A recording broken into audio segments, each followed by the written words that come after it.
그의 여름은 유독 지독했습니다.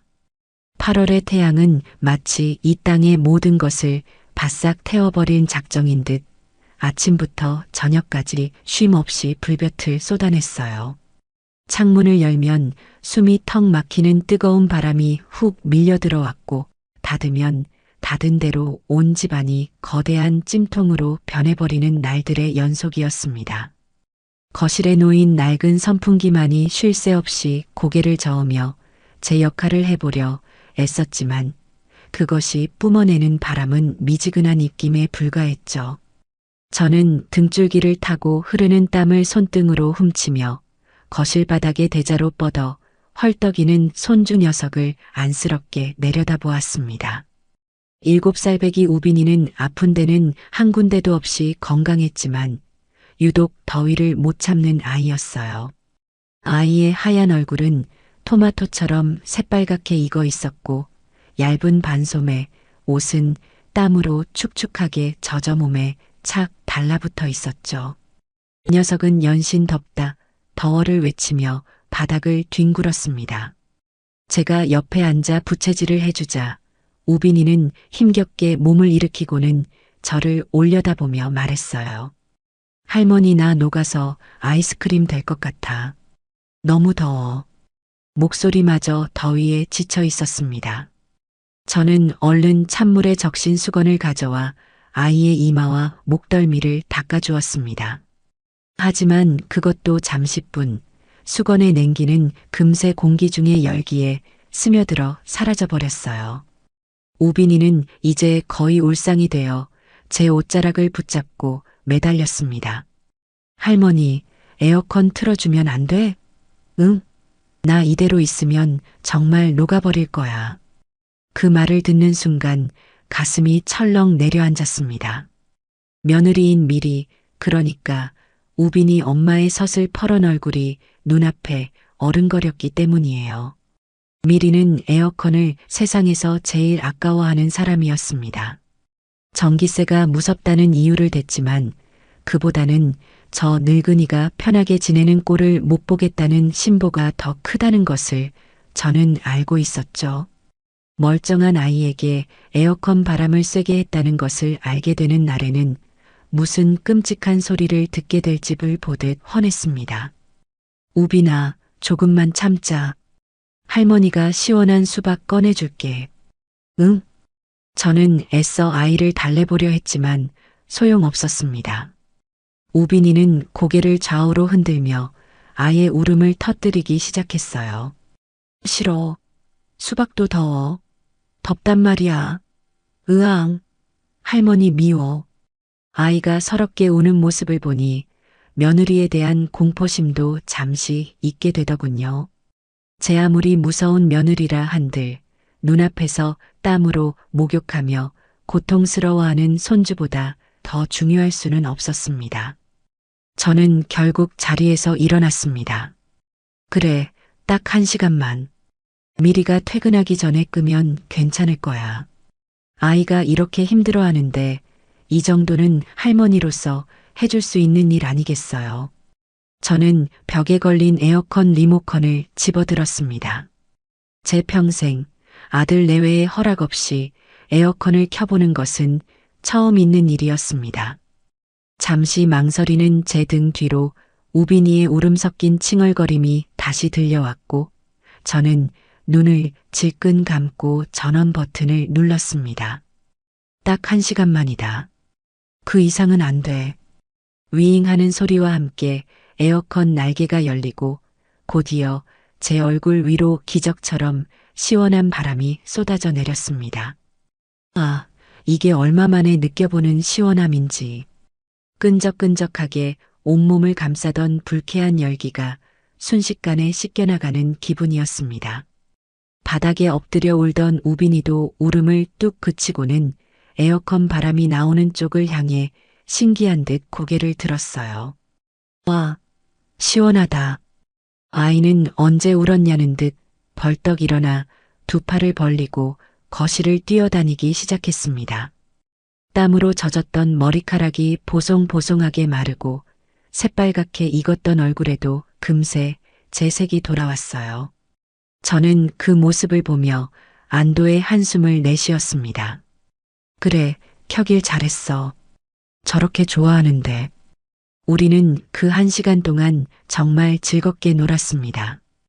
우빈이는 시원해진 거실 바닥에서 블록으로 성을 쌓았고, 저는 옆에서 아이가 좋아하는 공룡 그림을 그려주었죠. 아이의 맑은 웃음소리가 집안에 가득 울려 퍼졌습니다. 그 순간만큼은 세상의 모든 시름을 잊을 수 있었어요. 하지만 벽시계의 시침이 며느리가 퇴근할 시간인 6시를 향해 조금씩 다가갈수록 제 마음속에는 불안감이 스멀스멀 피어오르기 시작했습니다. 우빈아, 이제 에어컨 끌 시간이야. 약속했지? 아, 왜 벌써? 조금만 더. 딱 10분만 더. 아이가 다시 떼를 쓰기 시작했지만 저는 단호하게 고개를 저었습니다. 더 이상은 위험했어요. 저는 아쉬워하는 아이를 달래며 에어컨 전원을 껐습니다. 시원했던 공기는 언제 그랬냐는 듯 다시 후텁지근한 열기로 채워지기 시작했죠. 저는 혹시나 남아있을지 모를 냉기를 없애기 위해 거실 창문까지 활짝 열어 환기를 시켰습니다. 완벽한 범죄를 꿈꾸는 사람처럼 저는 증거인멸에 최선을 다했습니다. 그로부터 약 30분 후 현관 도어록이 해제되는 소리가 들렸습니다. 비비비빅. 제 심장이 철렁 내려앉는 소리이기도 했습니다. 다녀왔습니다.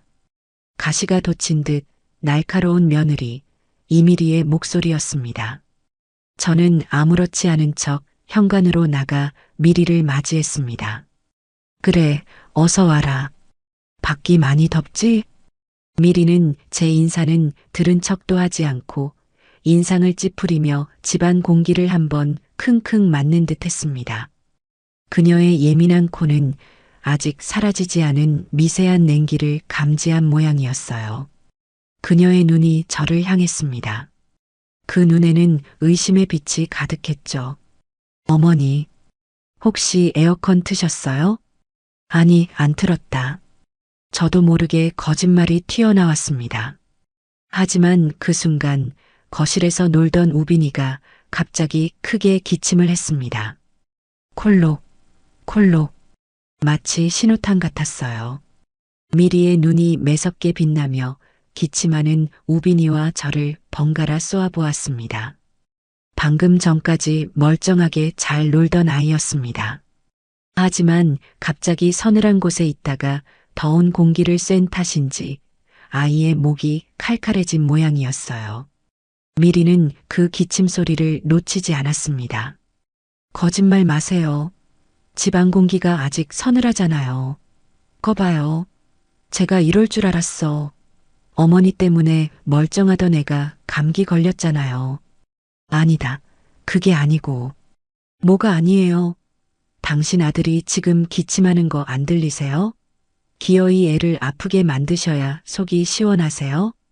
미리의 목소리는 점점 커졌고 온갖 날카로운 말들이 비수처럼 날아와 제 가슴에 박혔습니다. 저는 아무 대꾸도 할 수 없었어요. 그저 고개를 숙이고 죄인처럼 서 있을 뿐이었습니다. 그때 아들 경석이가 퇴근하고 들어왔습니다. 저는 구세주라도 만난 듯 아들을 쳐다보았지만 그것은 저의 어리석은 착각이었습니다. 경석은 아내와 어머니 사이의 험악한 분위기를 보자마자 한숨부터 푹 내쉬었습니다. 그리고는 저를 나무라는 듯한 눈빛으로 쳐다보았죠. 엄마, 또 왜 그랬어? 미리가 싫어하는 거 알면서. 여보, 당신 어머니 좀 봐. 멀쩡한 애를 에어컨 틀어서 병들게 만들어놨어. 나 정말 이 집에서 하루도 못 살겠어. 어머니 당장 내보내. 어머니랑 같이 사느니 내가 나가. 미리는 이제 바닥에 주저앉아 악을 쓰며 울기 시작했습니다. 경석은 안절부절 못하며 아내의 등을 토닥이다가 이내 결심한 듯 저에게 다가왔습니다. 그의 얼굴에는 일말의 죄책감도 어머니에 대한 연민도 없었어요. 오직 이 지긋지긋한 상황을 빨리 끝내고 싶다는 귀찮음만이 가득했습니다. 엄마, 일단 나가 계세요. 뭐? 경서가, 너 지금 뭐라고? 미리가 저렇게 화가 났는데 어떡해. 엄마가 좀 피해야지. 내가 나중에 전화할게. 응? 아들은 제 팔을 잡아 끌어 현관으로 향했습니다. 저는 저항할 힘도 없었어요. 온몸의 기운이 쑥 빠져나가는 기분이었습니다. 평생을 바쳐 키운 아들이 이제는 마누라 성화에 못 이겨 늙은 어미를 한밤중에 길거리로 내쫓고 있었습니다. 경석은 제 손에 무언가를 억지로 쥐어주었습니다. 꼬깃꼬깃하게 접힌 지폐 한 장이었습니다. 10,000원짜리였습니다. 엄마, 이걸로 근처 사우나라도 가 계세요. 미리가 화 풀리면 내가 연락할게. 그것이 제가 아들에게 들은 마지막 말이었습니다. 철컥하는 소리와 함께 현관문이 닫혔고 저는 아파트의 차가운 복도에 혼자 덩그러니 남겨졌습니다. 방금 전까지 머물렀던 집안의 시원했던 공기는 온데간데였고 훅 끼쳐오는 한여름 밤의 무덥고 습한 공기가 제 숨통을 조여왔습니다. 저는 그 자리에 한참을 서서 닫힌 문만 바라보았어요. 눈물조차 나오지 않았습니다. 그렇게 저의 지옥 같은 밤이 시작되고 있었어요. 철컥. 그 짧고 단단한 소리는 세상이 내게 내리는 사형 선고처럼 들렸습니다. 방금 전까지 내가 몸담고 있던 내 아들의 집, 내 손주의 온기가 남아있던 공간이 이제는 나를 거부하는 차가운 벽이 되어버렸어요. 저는 한참 동안이나 쇳덩이로 변해버린 그 문을 망연자실하게 바라보았습니다. 안에서 들려오는 며느리의 악쓰는 소리도, 아들의 나지막한 변명도, 손주의 울음소리도 이제는 다른 세상의 이야기처럼 아득하게만 느껴졌죠. 끈적하고 후텁지근한 여름밤의 공기가 폐부 깊숙이 들어와 박히는 것 같았습니다. 손에는 아들이 억지로 쥐어준 그의 체온과 나의 모멸감이 뒤섞인 꼬깃꼬깃한 10,000원짜리 지폐 한 장이 전부였어요. 사우나라도 가 계세요. 아들의 목소리가 귓가에 이명처럼 맴돌았습니다. 사우나라. 늙은 어미를 한밤중에 내쫓으면서 주는 돈으로 갈 곳이 고작 사우나란 말인가. 헛웃음이 나왔지만 입술은 경련하듯 떨리기만 할 뿐 아무 소리도 내지 못했어요. 아파트 복도의 희미한 센서등 아래 그림자처럼 우두커니 서 있는 제 모습이 너무나도 처량했습니다. 이웃이라도 마주칠까 두려워 저는 서둘러 비상계단으로 향했습니다. 엘리베이터의 밝은 조명 아래 제 모습을 비출 용기가 나지 않았기 때문이에요. 한 계단, 한 계단 내려갈 때마다 무릎이 시큰거렸지만 그보다 더한 통증이 심장을 짓누르고 있었습니다. 평생을 오르내렸던 이 계단이 오늘따라 어찌나 이리도 멀고 낯선지. 아파트 단지를 벗어나자 도시의 소음이 저를 덮쳤습니다. 쌩쌩 달리는 자동차 소리, 멀리서 들려오는 술 취한 사람들의 고함, 가게에서 흘러나오는 요란한 음악 소리. 그 모든 것이 저와는 아무 상관없는 활기차고 잔인한 세상의 소음일 뿐이었습니다. 저는 정처 없이 걸었습니다. 어디로 가야 할지, 무엇을 해야 할지 아무런 생각도 나지 않았어요. 그저 이 끔찍한 현실로부터 한 발짝이라도 더 멀어지고 싶다는 본능만이 저를 움직이게 했습니다. 얼마나 걸었을까요? 발바닥에서는 불이 나는 것 같았고 온몸은 땀으로 질척였습니다. 제 발걸음이 멈춘 곳은 휘황찬란한 불빛과 수많은 인파로 북적이는 서울역 앞이었습니다. 집을 나온 지 몇 시간이 지났지만 밤의 열기는 조금도 식을 줄을 몰랐어요. 오히려 수많은 사람이 뿜어내는 열기와 아스팔트가 내뿜는 지열이 뒤섞여 이곳은 거대한 가마솥의 바닥과도 같았습니다. 저는 더 이상 걸을 힘도 없어 대합실 구석의 차가운 플라스틱 의자에 몸을 구겨 넣었습니다. 주변에는 저와 비슷한 처지의 사람들이 여럿 보였어요. 신문지를 이불 삼아 덮고 잠든 노인, 초점 없는 눈으로 허공을 응시하는 젊은이, 커다란 짐 보따리를 껴안고 불안하게 주위를 살피는 아주머니. 그들 모두에게는 각자의 기구한 사연이 있겠지요. 불과 몇 시간 전까지만 해도 저는 저들을 그저 불쌍한 사람들이라 여기며 무심히 지나쳤습니다. 하지만 이제 저 역시 그들과 똑같은 존재가 되어버렸습니다. 평생을 성실하게 남에게 손가락질 받지 않으려 아등바등 살아온 결과가 고작 이것이라니. 허탈함과 분노가 치밀어 올랐지만 이제 와서 누구를 탓하겠어요. 모든 것이 제 팔자속 아닌 것을요. 저는 땀으로 축축한 손에 꽉 쥐고 있던 10,000원짜리 지폐를 펴보았습니다. 아들의 마지막 양심이자 나에 대한 마지막 모욕. 이 돈으로 무엇을 할 수 있을까? 따뜻한 국밥 한 그릇을 사 먹을까? 아니면 정말 아들의 말대로 하룻밤 낯선 이들과 몸을 섞으며 사우나에서 잠을 청해야 할까? 이런저런 생각을 하며 잠시 눈을 붙이려 했을 때였습니다. 술에 취한 듯 비틀거리는 거구의 남자가 제 옆을 스치듯 지나가며 저를 거칠게 밀쳤습니다. 아이쿠. 저는 의자에서 떨어질 뻔한 몸을 간신히 추슬렀습니다. 남자는 미안하다는 말 한마디 없이 인상을 찌푸리며 인파 속으로 사라져버렸죠. 기분이 불쾌했지만 시비를 걸 용기는 없었습니다. 그저 옷을 털고 다시 자리에 앉으려는데 무언가 허전한 느낌이 들었어요. 아, 돈. 손에 쥐고 있던 10,000원짜리 지폐가 보이지 않았습니다. 제가 놀라 주변을 두리번거리며 바닥을 살폈지만 그 어디에도 꼬깃꼬깃한 제 마지막 희망은 보이지 않았어요. 그 남자가 부딪히는 순간 소매치기를 한 것일까? 아니면 놀라는 순간 저도 모르게 떨어뜨린 것일까? 알 수 없었습니다. 확실한 것은 이제 저에게는 단돈 10원 한 푼도 남아있지 않다는 사실뿐이었죠. 저는 그 자리에 얼어붙은 듯 망연자실하게 앉아 있었습니다. 세상이 저를 완전히 버렸다는 생각에 눈앞이 캄캄해졌습니다. 그렇게 저의 첫 번째 노숙이 시작되었습니다. 밤이 깊어지자 역사의 불빛 일부가 꺼지고 청소부 아주머니들이 돌아다니며 의자에 누워있는 사람들을 깨우기 시작했습니다. 저는 쫓겨나듯 대합실을 나와 역사 앞 광장의 차가운 시멘트 바닥에 신문지 한 장을 깔고 몸을 웅크렸습니다. 한여름 밤이었지만 맨바닥에서 올라오는 냉기는 뼛속까지 스며드는 듯 했어요. 모기들은 굶주린 하이에나처럼 쉴 새 없이 달려들어 온몸을 물어뜯었습니다. 저는 잠을 이룰 수가 없었습니다. 두려움과 서러움 그리고 배고픔에 밤새도록 뒤척여야 했죠.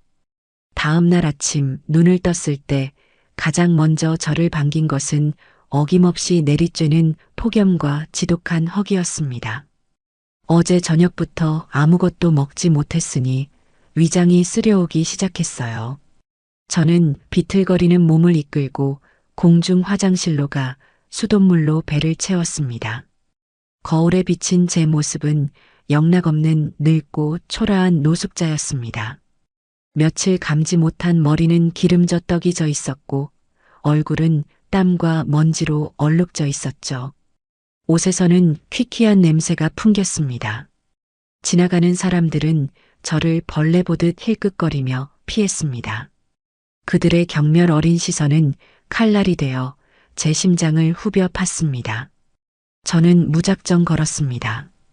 그늘 한 점 없는 아스팔트 위를 하염없이 걸었어요. 빌딩에서 뿜어져 나오는 에어컨 실외기의 뜨거운 바람이 얼굴을 훅 덮칠 때면 어제 저녁까지 제가 있던 시원한 집 안이 떠올라 울컥 눈물이 쏟아질 것 같았습니다. 배고픔과 더위에 시달리다 보니 길가의 음식점 간판만 봐도 헛것이 보일 지경이었어요. 진열장에 놓인 먹음직스러운 빵, 김이 모락모락 나는 찐만두, 시원한 냉면 그릇. 그 모든 것이 저를 조롱하는 신기루처럼 보였습니다. 어디선가 들은 기억이 났습니다. 가난하고 배고픈 사람들에게 공짜로 밥을 나눠주는 곳이 있다고. 저는 지푸라기라도 잡는 심정으로 지나가는 사람에게 물어물어 그곳을 찾아 나섰습니다. 몇 시간을 헤맨 끝에 저는 허름한 골목 안쪽에 길게 늘어선 줄을 발견할 수 있었어요. 바로 무료급식소였습니다. 줄의 맨 끝에는 저처럼 남루한 행색의 노인들과 노숙자들이 가득했습니다. 모두가 지치고 절망적인 표정으로 그저 한 끼의 식사를 위해 땡볕 아래 묵묵히 서 있었죠. 저도 그 줄의 맨 끝에 섰습니다. 기다리는 한 시간은 마치 1년처럼 길게 느껴졌어요. 뜨거운 햇살이 정수리를 그대로 내리쬐는 것 같았고 현기증이 나 몇 번이나 주저앉을 뻔했습니다.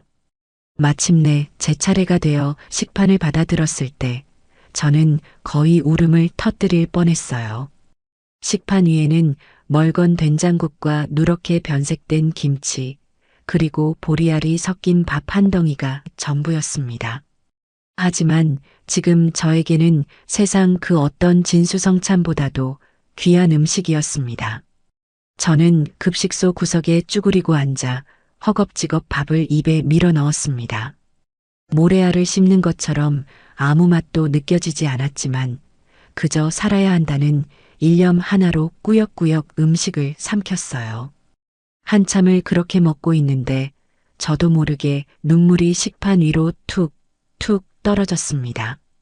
며느리에게 쫓겨났을 때도, 아들에게 버림받았을 때도, 가진 돈을 모두 잃어버렸을 때도 흐르지 않았던 눈물이었습니다. 하지만 이 멀건 국 한 그릇 앞에서 저의 마지막 자존심마저 완전히 무너져 내리고 만 것이죠. 서러움과 안도감, 비참함과 안쓰러움이 뒤섞인 뜨거운 눈물이었습니다. 저는 소리 죽여 울며 아스팔트 지옥에서의 첫 끼니를 그렇게 마쳤습니다. 그날 이후 무료급식소는 저의 유일한 희망이자 생명줄이 되었습니다. 저는 매일 정오가 되면 어김없이 그곳을 찾아가 한 끼의 식사로 허기를 채웠어요. 밤에는 여전히 서울역 근처나 다리 밑을 전전하며 쪽잠을 자야 했지만 적어도 굶어 죽지는 않을 거라는 사실 하나만으로도 큰 위안이 되었습니다. 그렇게 며칠이 지나자 저는 그곳의 단골 손님이 되어버렸습니다. 매일 같은 장소에서 같은 사람들을 마주하다 보니 자연스레 급식소의 풍경이 눈에 들어오기 시작했어요. 저에게 이곳은 단순히 밥을 얻어먹는 곳을 넘어 하루 중 가장 오랜 시간을 보내는 공간이었습니다. 처음에는 그저 멍하니 앉아 밥만 먹고 돌아갔지만 시간이 지나면서 주방 안쪽의 분주한 모습들이 눈에 밟히기 시작했습니다. 주방에서 일하는 사람들은 대부분 저와 나이가 비슷한 아주머니 봉사자들이었어요. 모두가 좋은 마음으로 땀 흘려 일하고 있었지만 평생을 주방에서 살아온 제 눈에는 안타까운 점들이 한두 가지가 아니었습니다. 야채를 다듬는 손길은 너무나도 비효율적이었습니다.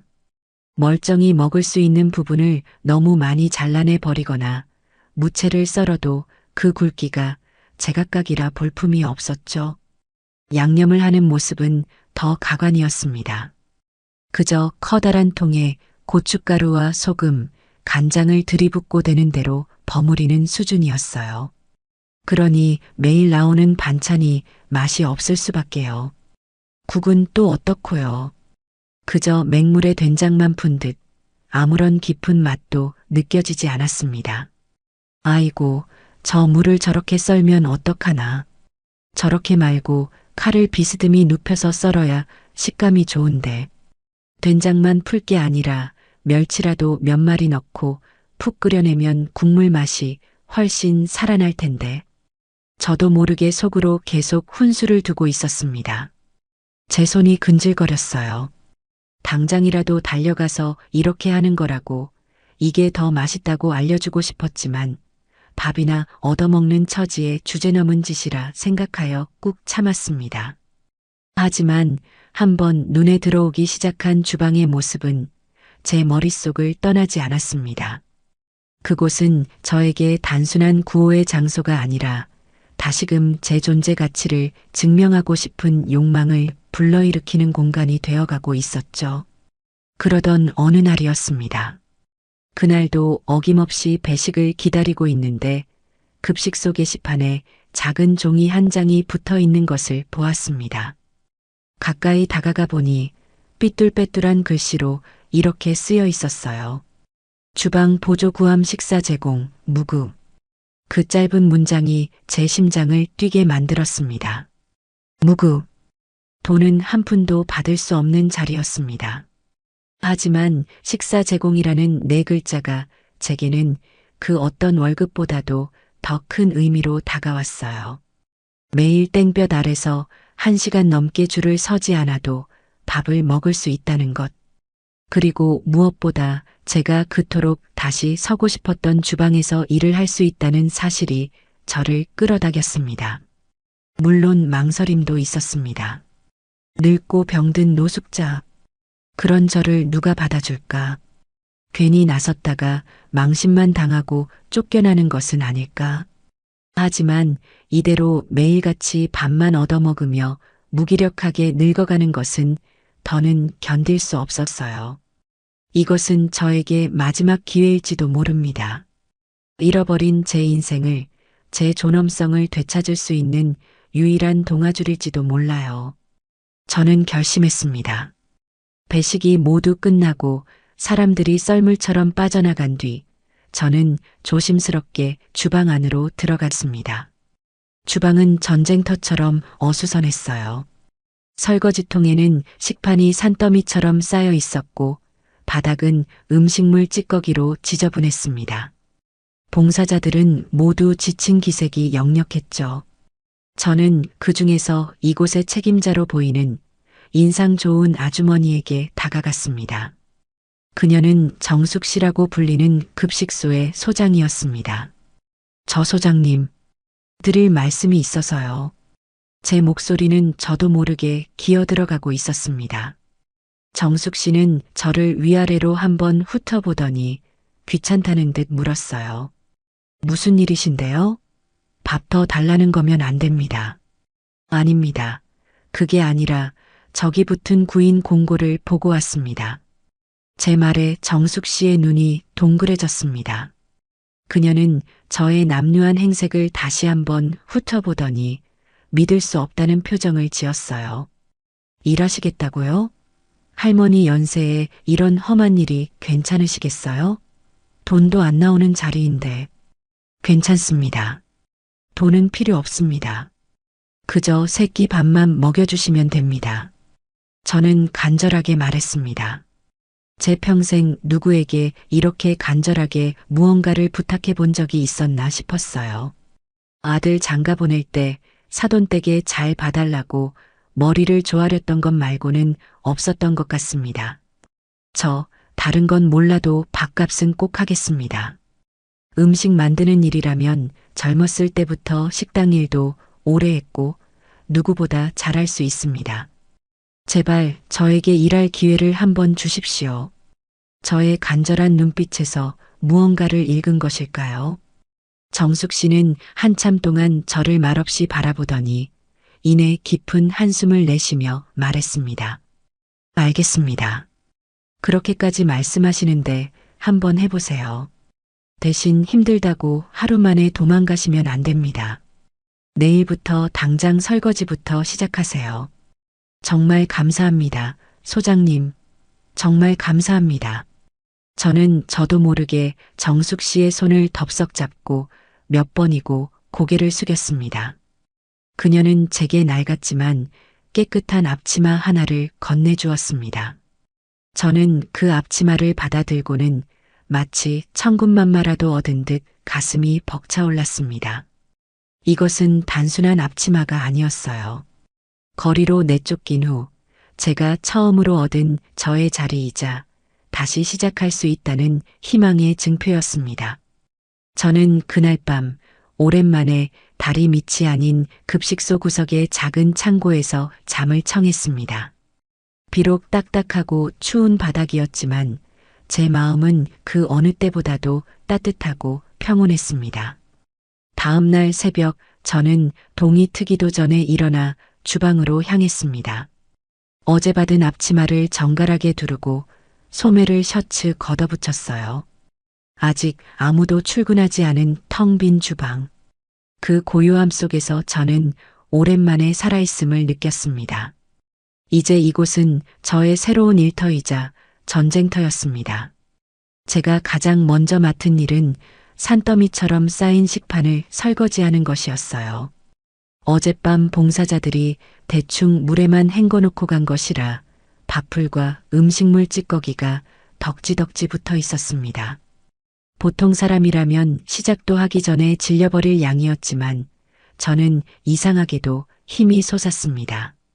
수십 년간 식당 주방에서 단련된 몸이 기억하고 있었기 때문이죠. 저는 커다란 고무대야에 물을 받아 세제를 풀고 놀라운 속도로 식판을 닦아나가기 시작했습니다. 철수세미로 찌든 때를 벗겨내고 깨끗한 물에 여러 번 헹궈 차곡차곡 쌓아 올렸어요. 1시간쯤 지났을까? 봉사자들이 하나둘씩 출근하기 시작했고 그들은 산처럼 쌓여있던 식판이 어느새 반짝반짝 윤이 나는 채로 정리되어 있는 것을 보고는 모두 입을 쩍 벌렸습니다. 어머, 이걸 누가 다 했대? 할머니가 혼자 다 하신 거예요? 한 아주머니가 놀라 저에게 물었습니다. 저는 그저 묵묵히 고개만 끄덕였어요. 설거지가 끝나자 다음 임무는 채소를 다듬는 것이었습니다. 커다란 자루에 담긴 무와 배추, 감자와 양파. 저는 주방 한쪽에 자리를 잡고 앉아 칼을 잡았습니다. 제 손은 평범한 노인의 손이 아니었어요. 투박하고 거칠었지만 그 움직임은 물 흐르듯 유연하고 정확했습니다. 감자 껍질은 얇고 고르게 끊어짐 없이 한 번에 벗겨졌고 무채는 기계로 썬 것처럼 일정한 간격과 두께를 자랑했습니다. 양파를 수십 개를 까도 눈물 한 방울 흘리지 않았죠. 다른 봉사자들이 옹기종기 모여 수다를 떨며 한나절 내내 할 일을 저는 불과 한두 시간 만에 묵묵히 끝내버렸습니다. 세상에, 저 할머니 손 좀 봐. 무슨 기계가 달렸나? 칼질하는 솜씨가 보통이 아니네. 젊었을 때 식당이라도 하셨나 봐. 봉사자들은 저를 보며 수군거리기 시작했습니다. 그들의 시선에는 더 이상 저를 동정하거나 무시하는 빛이 없었어요. 대신 저의 비범한 실력에 대한 순수한 감탄과 존중이 담겨 있었죠. 저는 아무 말도 하지 않았지만 등 뒤로 느껴지는 그들의 시선이 싫지 않았습니다. 오히려 제 어깨를 펴게 만드는 기분 좋은 무게감이었습니다. 그렇게 며칠이 지났습니다. 저는 주방의 굳은 일을 도맡아 하며 묵묵히 제 몫을 해냈습니다. 그러던 어느 날 사건이 터졌습니다. 주방의 조리를 총괄하던 왕언니 아주머니가 갑자기 급체로 몸져눕는 바람에 출근을 하지 못한 것이었어요. 당장 수백 명의 점심을 준비해야 하는데 주방은 그야말로 대혼란에 빠졌습니다. 정숙 씨는 발을 동동 구르며 어쩔 줄 몰라 했고 다른 봉사자들은 누구 하나 선뜻 나서서 조리를 맡으려 하지 않았습니다. 큰일 났네. 이걸 어쩐담. 오늘 메뉴는 된장국이랑 겉절이인데. 정숙 씨의 한탄을 듣고 있던 저는 조심스럽게 그녀에게 다가갔습니다. 소장님, 제가 한번 해봐도 되겠습니까? 할머니가요? 하시겠어요? 정숙 씨는 반신반의하는 표정이었지만 지금은 누구라도 붙잡고 싶은 심정이었을 겁니다. 그녀는 결국 저에게 주방 국자를 넘겨주었습니다. 저는 앞치마를 고쳐매고 커다란 솥 앞에 섰습니다. 제 심장이 다시 뛰기 시작했습니다. 저는 먼저 커다란 솥에 물을 붓고 불을 올렸습니다. 그리고는 주방 구석을 뒤져 아무도 쓰지 않던 말린 멸치와 다시마를 한 움큼 찾아냈어요. 그것들을 육수망에 넣어 솥에 넣고 푹 끓이기 시작했습니다. 구수한 멸치 육수 냄새가 주방에 퍼져나가자 다른 봉사자들이 신기한 듯 제 주변으로 모여들었습니다. 육수가 끓는 동안 저는 배추 겉절이를 준비했습니다. 제가 미리 썰어두었던 배추에 고춧가루, 다진 마늘, 멸치 액젓, 그리고 설탕 대신 주방 한쪽에 있던 사과즙을 조금 짜내어 양념을 만들었어요. 그리고는 커다란 고무대야에 모든 재료를 넣고 제 투박하지만 정성 어린 손으로 척척 버무려냈습니다. 매콤하고도 새콤달콤한 냄새가 주방을 가득 채웠습니다. 마지막으로 진하게 우러난 멸치 육수에 된장을 풀고 제가 썰어둔 무와 두부, 호박을 듬뿍 넣어 한 소끔 더 끓여냈습니다. 평소처럼 된장만 푼 맹물국이 아니었어요. 깊고 구수한 맛이 일품인 제대로 된 된장국이었습니다. 배식 시간이 되자 기적이 일어났습니다. 평소에는 그저 말없이 밥만 받아가던 사람들이 음식을 맛보더니 하나같이 눈을 동그랗게 떴습니다. 오늘 국이 왜 이렇게 맛있어? 이 김치 뭐야? 완전 밥도둑이네. 파는 것보다 훨씬 맛있다. 식당 안은 순식간에 칭찬 소리로 소란스러워졌습니다. 사람들은 너도 나도 국과 김치를 더 달라며 배식대 앞으로 몰려들었고 급식소가 생긴 이래 처음으로 반찬이 동나는 사태가 벌어졌습니다. 정숙 씨와 다른 봉사자들은 이 믿을 수 없는 광경을 보며 입을 다물지 못했죠. 바로 그날이었습니다. 그 소란의 한가운데로 멀끔하게 정장을 차려입은 젊은 남자가 들어섰습니다. 그는 이 급식소의 가장 큰 후원자인 식품 스타트업 인정 가득한 끼의 대표 최주혁이었습니다. 그는 후원금이 제대로 쓰이고 있는지 확인하기 위해 예고 없이 방문한 것이었어요. 최 대표는 평소와 다른 식당의 활기찬 분위기와 사람들의 칭찬 소리에 의아한 표정을 지으며 배식대로 다가왔습니다. 정숙 씨는 그에게 오늘 주방장이 아파서 대신 다른 분이 음식을 했다고 설명했어요. 최 대표는 별 기대 없이 된장국을 한 숟가락 떠서 맛보았습니다. 그리고 그 순간 그의 움직임이 멈췄습니다. 그는 마치 대단한 것이라도 발견한 사람처럼 눈을 가늘게 뜨고는 다시 한번 천천히 국을 맛보았습니다. 그의 미간에 감탄과 놀라움이 동시에 스쳐 지나갔어요. 그는 곁에 있던 정숙 씨에게 나지막하지만 단호한 목소리로 물었습니다. 오늘 주방 누가 맡았습니까? 정숙 씨는 주방 안쪽을 가리켰습니다. 최 대표의 날카로운 시선이 그 손가락 끝을 따라 움직였습니다. 그리고 마침내 주방 구석에서 묵묵히 설거지를 하고 있던 제 모습에 그의 시선이 와서 꽂혔습니다.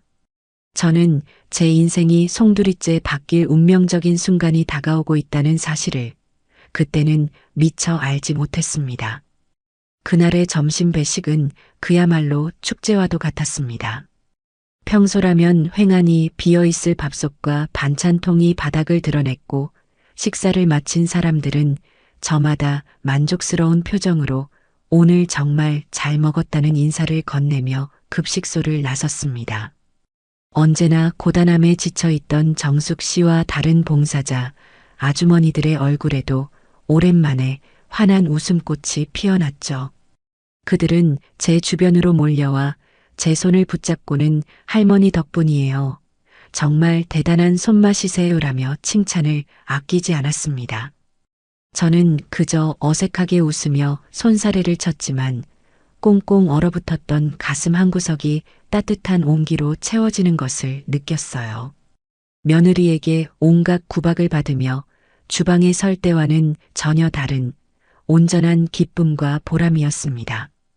모든 소란이 끝나고 저는 다시 제자리로 돌아와 산더미처럼 쌓인 그릇들을 묵묵히 닦기 시작했습니다. 시끄럽던 식당이 조용해지자 다시금 제 처지가 떠올라 마음이 복잡해졌어요.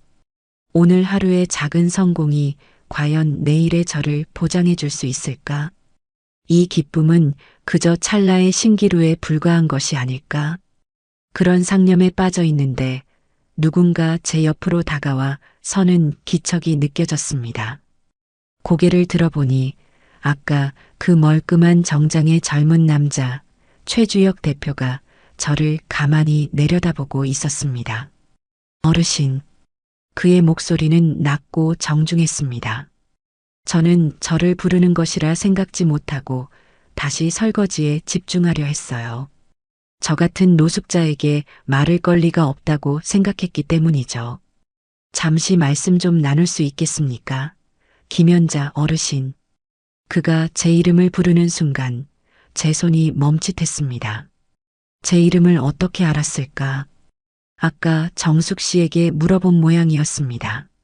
저는 고무장갑을 낀 축축한 손을 어찌할 바를 몰라 하며 그를 올려다보았습니다. 그의 눈빛에는 조금의 동정이나 가벼움도 없었어요. 마치 귀한 장인을 대하는 듯한 진지하고 예리한 눈빛이었습니다. 오늘 된장국 정말 인상 깊었습니다. 혹시 육수에 멸치 말고 다른 비법이라도 있으셨습니까? 보통 된장국에서 날 수 없는 깊은 감칠맛이 느껴져서요. 그의 질문은 저의 허를 찔렀습니다. 그는 단순히 맛있다고 말하는 것이 아니었어요. 맛의 핵심을 정확히 꿰뚫어 보고 있었습니다. 저는 잠시 망설이다가 나지막이 대답했습니다. 비법이랄 것까지야 말린 표고버섯 기둥이랑 무 껍질을 좀 넣고 우렸습니다. 버리는 것들이지만 잘 우리면 맛이 깊어지거든요. 제 대답에 최 대표의 눈이 살짝 커지며 빛을 발했습니다. 그는 고개를 끄덕이며 감탄했어요. 역시 그랬군요. 버려지는 재료에서 최고의 맛을 끌어내는 지혜라니. 어르신, 이 손맛은 여기서만 머물기엔 너무나 큰 재능입니다. 그는 저를 데리고 급식소방 근처의 조용한 찻집으로 향했습니다. 제가 이런 곳에 와본 것이 얼마만인지 어색해하는 저를 위해 그는 따뜻한 대추차 한 잔을 시켜주었어요. 향긋한 차 향기가 코끝을 맴돌자 긴장으로 굳어있던 몸이 조금은 풀리는 듯 했습니다. 최 대표는 맞은편에 앉아 차분하지만 열정적인 목소리로 자신의 이야기를 시작했습니다. 제 회사의 이름은 인정 가득한 끼입니다. 이름 그대로 사람들에게 바르고 건강한 한 끼를 제공하는 것을 목표로 하고 있죠. 요즘 세상에는 빠르고 자극적인 음식들이 넘쳐나지만 저는 그럴수록 사람들이 진정으로 그리워하는 것은 집밥이라고 믿습니다. 어머니가 할머니가 해주시던 바로 그 맛. 첨가물이나 기교 없이 좋은 재료와 정성만으로 낸 깊은 맛 말입니다. 그는 잠시 말을 멈추고 저를 진지하게 바라보았습니다. 오늘 어르신의 된장국에서 저는 제가 그토록 찾아 헤매던 바로 그 맛을 보았습니다. 돌아가신 저희 할머니가 끓여주시던 된장국과 똑같은 맛이 났어요. 그건 단순한 레시피로 흉내낼 수 있는 맛이 아닙니다. 오랜 세월과 경험이 녹아든 그야말로 손맛 그 자체죠. 저는 그저 찻잔만 내려다보며 아무 말도 할 수 없었습니다. 그가 하려는 말이 무엇인지 짐작조차 가지 않았기 때문이에요. 어르신, 저희 회사와 함께 일하시죠. 그의 입에서 나온 말은 저의 예상을 완전히 뛰어넘는 것이었습니다. 저는 제 귀를 의심하며 고개를 들었어요. 네, 제가 무슨 일을... 저희 인정 가득한 끼에서 새로 출시할 프리미엄 한식 가정 간편식 라인의 제품 개발 고문이 되어 주십시오. 어르신의 손맛과 지혜를 저희 제품에 그대로 담아내고 싶습니다. 어르신께서 수십 년간 쌓아오신 모든 것을 이제는 세상 사람들에게 선보일 때입니다. 그의 제안은 너무나도 황당하게 들렸습니다. 길거리 노숙자에게 대뜸 회사 고문직을 제안하다니. 혹시 이 젊은이가 나를 상대로 무슨 사기를 치려는 것은 아닐까? 제 얼굴에 떠오른 의심을 읽은 듯 최 대표는 더욱 구체적인 조건을 제시하기 시작했습니다. 물론 정식 직원으로 채용하는 겁니다. 어르신의 경력과 실력에 걸맞은 최고의 대우를 해드릴 생각입니다. 4대 보험은 기본이고 연봉은 우선 초봉으로 5천만 원을 생각하고 있습니다. 그리고 당장 지내실 곳이 마땅치 않으실 테니 회사에서 깨끗한 오피스텔도 하나 마련해 드리겠습니다. 연봉 5천만 원, 그리고 오피스텔. 제 평생 만져본 적도 살아본 적도 없는 세상의 이야기였습니다. 저는 너무나도 비현실적인 제안에 오히려 헛웃음이 나왔습니다. 대표님, 저를 뭘로 보시고 그런 제안을 하시는 겁니까? 저는 그저 길거리에서 밥이나 얻어먹는 늙은이일 뿐입니다. 저 같은 사람을 어떻게 믿고, 제가 믿는 것은 어르신의 처지가 아니라 어르신의 손맛과 그 안에 담긴 진정성입니다. 저는 사람 보는 눈은 꽤 정확한 편입니다. 어르신은 절대로 평범한 분이 아니세요. 그의 눈빛은 흔들림 없이 단호했습니다. 그의 진심이 조금씩 제 마음에 파고들기 시작했어요. 하지만 수십 년간 세상에 치이고 가장 믿었던 아들에게마저 버림받은 제가 어찌 낯선 젊은이의 호의를 섣불리 믿을 수 있겠어요. 저는 결국 고개를 저었습니다. 과분한 제안이지만 저는 받아들일 수 없습니다. 제 거절에도 최 대표는 실망한 기색 없이 자신의 지갑에서 카드키 하나와 작은 휴대폰 하나를 꺼내 테이블 위에 올려놓았습니다. 알겠습니다. 갑작스러운 제안에 당황스러우실 겁니다. 그러니 오늘 하룻밤만이라도 편안한 곳에서 푹 쉬시면서 다시 한번 생각해 주십시오.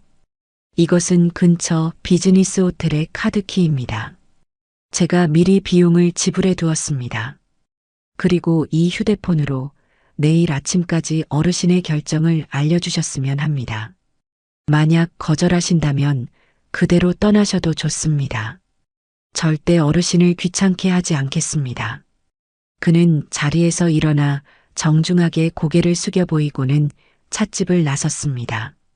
테이블 위에는 따뜻한 온기가 채 식지 않은 대추차와 제 인생을 통째로 바꿀 수도 있는 호텔 카드 키와 휴대폰이 덩그러니 놓여 있었습니다. 저는 한참 동안이나 그 두 개의 물건을 멍하니 바라보았습니다. 그날 밤 저는 난생 처음으로 푹신하고 깨끗한 호텔 침대에 누웠습니다. 몇 주 만에 처음으로 뜨거운 물로 샤워를 하고 보송보송한 가운을 걸치니 비로소 제가 인간이라는 사실이 실감났어요. 거리의 악취와 냉기 대신 은은한 향기와 쾌적한 온도가 저를 감쌌습니다. 이 모든 것이 마치 꿈처럼 느껴졌어요. 하지만 이 꿈은 내일 아침이면 사라져버릴지도 모릅니다. 저는 밤새 한숨도 자지 못하고 고민에 빠졌습니다. 최주혁이라는 젊은 대표의 제안. 과연 믿어도 되는 것일까?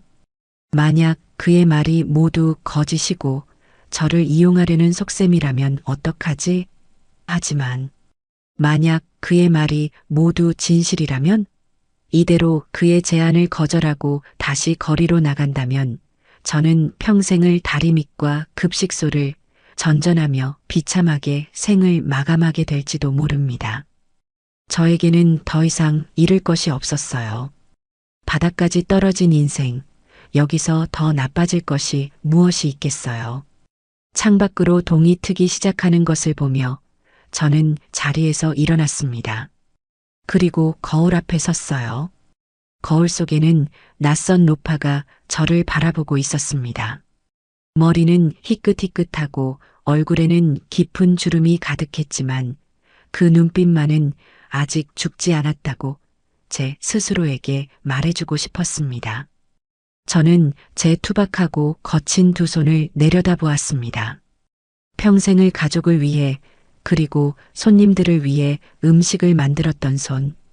아들과 며느리에게는 구박만 받던 이 손이 누군가에게는 재능이고 가치가 될 수 있다니.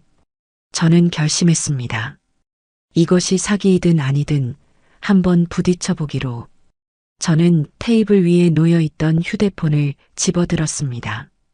그리고 최주혁 대표의 번호로 떨리는 손가락을 움직여 통화 버튼을 눌렀습니다. 신호음이 몇 번 울린 뒤 곧이어 그의 차분한 목소리가 들려왔습니다. 여보세요. 저는 깊게 숨을 한번 들이마시고 제 평생 가장 큰 용기를 내어 입을 열었습니다. 대표님, 저 김연자입니다. 다음 날 아침 최주혁 대표는 약속된 시간에 호텔 앞으로 저를 데리러 왔습니다. 그의 차는 번쩍번쩍 윤이 나는 검은색 세단이었어요. 거리에서 잠을 자던 제가 이런 고급차에 오르게 될 줄이야. 저는 어색하게 뒷좌석에 앉아 창밖으로 빠르게 스쳐 지나가는 서울의 풍경을 말없이 바라보았습니다. 모든 것이 꿈만 같았지만 한편으로는 알 수 없는 불안감과 기대감이 뒤섞여 심장이 두근거렸습니다. 차가 도착한 곳은 강남의 번화가에 위치한 최신식 빌딩이었습니다. 인정 가득한 끼의 본사는 그 빌딩의 꼭대기층에 자리 잡고 있었죠. 통유리로 된 사무실에 들어서자 젊고 활기찬 직원들이 분주하게 움직이는 모습이 보였습니다. 모두가 저를 신기한 눈으로 쳐다보는 것 같아 저도 모르게 고개가 숙여졌어요. 최 대표는 그런 저를 데리고 가장 안쪽에 있는 R&D 연구실이라는 팻말이 붙은 곳으로 향했습니다. 문이 열리자 제 눈앞에 놀라운 광경이 펼쳐졌습니다. 제가 평생 일했던 식당 주방과는 완전히 다른, 마치 병원의 수술실처럼 깨끗하고 번쩍이는 스테인리스 주방이었어요. 온갖 첨단 조리 기구들과 실험 장비들이 즐비하게 늘어서 있었고 하얀 가운을 입은 젊은 연구원들이 무언가에 열중하고 있었습니다. 여기가 앞으로 어르신께서 일하실 곳입니다. 저희 회사 최고의 인재들이 모여 있는 곳이죠.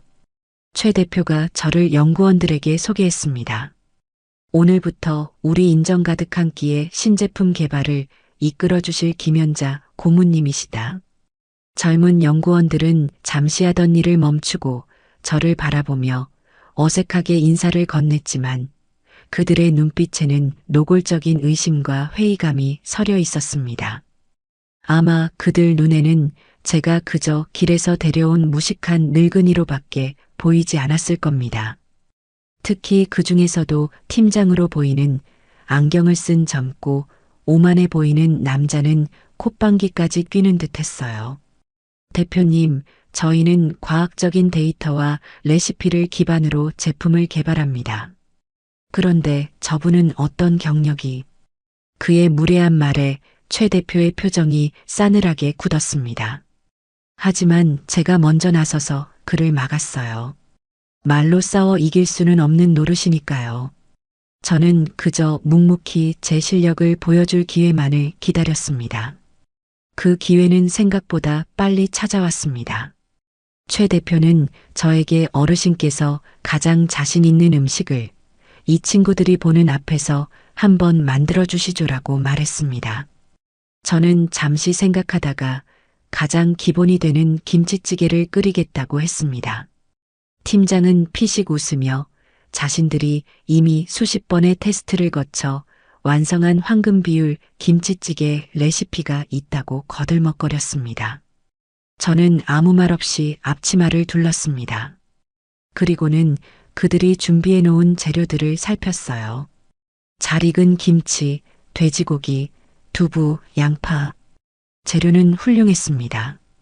하지만 저는 그들의 레시피 대신 저만의 방식을 고집했습니다. 먼저 돼지고기를 맹물에 삶아 기름기를 한번 걷어냈습니다. 그리고는 김치를 볶을 때 설탕 대신 잘 익은 홍시를 조금 으깨어 넣었어요. 인공적인 단맛이 아닌 자연스러운 감칠맛을 내기 위한 저만의 비법이었죠. 마지막으로 쌀을 씻고 남은 뽀얀 쌀뜨물을 육수로 부어 푹 끓여냈습니다. 김치찌개가 끓는 동안 구수한 냄새가 연구실 전체에 퍼져나갔습니다. 처음에는 저를 비웃던 젊은 연구원들도 어느새 제 주변으로 모여들어 신기한 듯 제 요리 과정을 지켜보고 있었어요. 마침내 찌개가 완성되고 저는 작은 그릇에 찌개를 담아 팀장에게 먼저 건넸습니다. 그는 여전히 의심스러운 눈초리로 마지못해 숟가락을 들었습니다. 그리고 국물을 한 숟가락 맛본 그의 표정이 그대로 굳어버렸습니다. 그는 믿을 수 없다는 듯 눈을 동그랗게 뜨고는 다시 한번 찌개를 맛보았어요. 그의 입에서 저도 모르게 탄성이 터져 나왔습니다. 맛있다. 그 한마디에 다른 연구원들도 앞다투어 찌개를 맛보기 시작했습니다.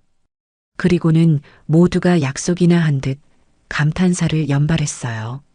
이게 어떻게 이런 맛이 나죠? 저희 레시피보다 훨씬 깊은 맛이에요. 돼지고기는 부드럽고 국물은 칼칼하면서도 부드럽게 넘어가요. 이게 바로 손맛이라는 건가. 그제야 그들은 저를 다른 눈으로 바라보기 시작했습니다.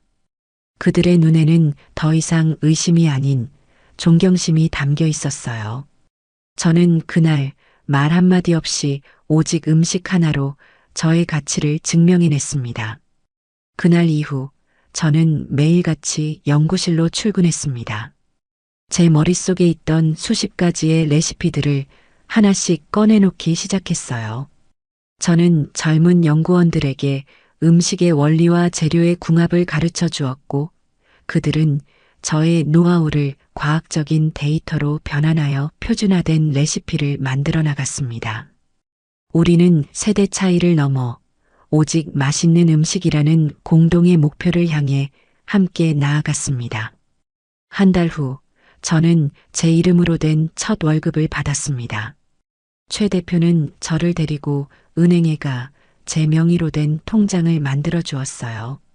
통장에 찍힌 액수를 확인하는 순간 저는 제 눈을 의심했습니다. 제 평생 만져본 적 없는 큰 돈이었습니다. 저는 그 통장을 부들부들 떨리는 손으로 감싸쥐고 한참을 바라보았습니다. 이것은 그저 돈이 아니었어요. 제가 제 능력으로 당당하게 벌어낸 제 인생의 새로운 시작을 알리는 증표였습니다. 저는 그 돈으로 가장 먼저 저만의 집을 구했습니다. 최 대표가 소개해준 부동산을 통해 햇살이 잘 드는 깨끗한 원룸 오피스텔을 월세로 계약했어요. 비록 작고 낡은 곳이었지만 그곳은 온전히 저만의 공간이었습니다. 저는 새로 산 냄비와 그릇으로 저 자신을 위한 첫 번째 밥상을 차렸습니다. 따뜻한 밥과 제가 끓인 된장국. 소박한 밥상이었지만 눈물이 날 만큼 맛있었습니다. 내 집에서 내 손으로 나를 위해 차린 밥을 먹는다는 것이 이토록 행복한 일인 줄 예전에는 미처 몰랐습니다. 그렇게 저의 새로운 삶이 안정을 찾아갈 무렵이었습니다. 어느 날 저녁 낯선 번호로 전화 한 통이 걸려왔습니다. 무심코 전화를 받았는데 수화기 너머로 너무나도 익숙한 그러나 이제는 듣고 싶지 않은 목소리가 들려왔습니다.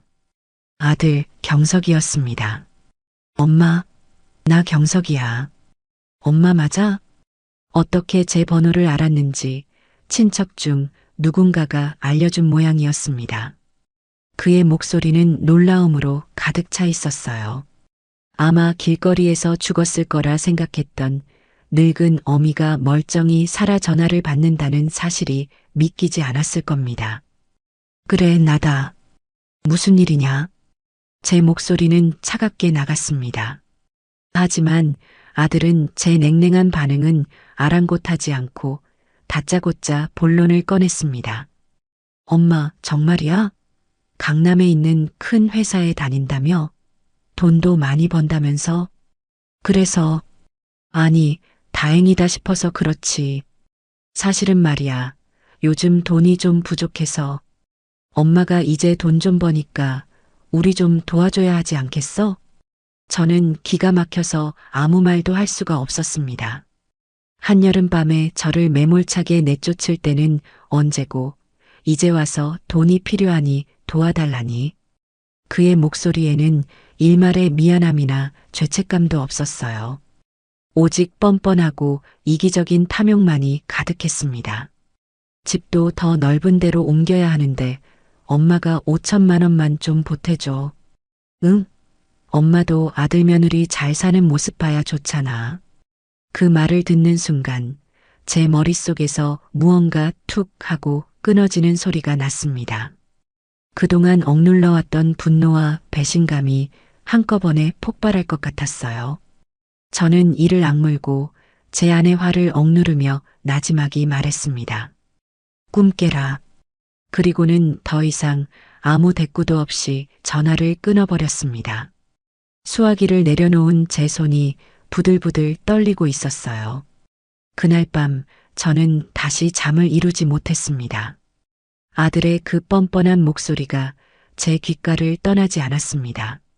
이제 막 찾은 저의 작은 평화와 행복을 그들이 또다시 짓밟으려 하고 있었습니다. 안 돼. 더 이상은 당하고만 있지 않을 거야.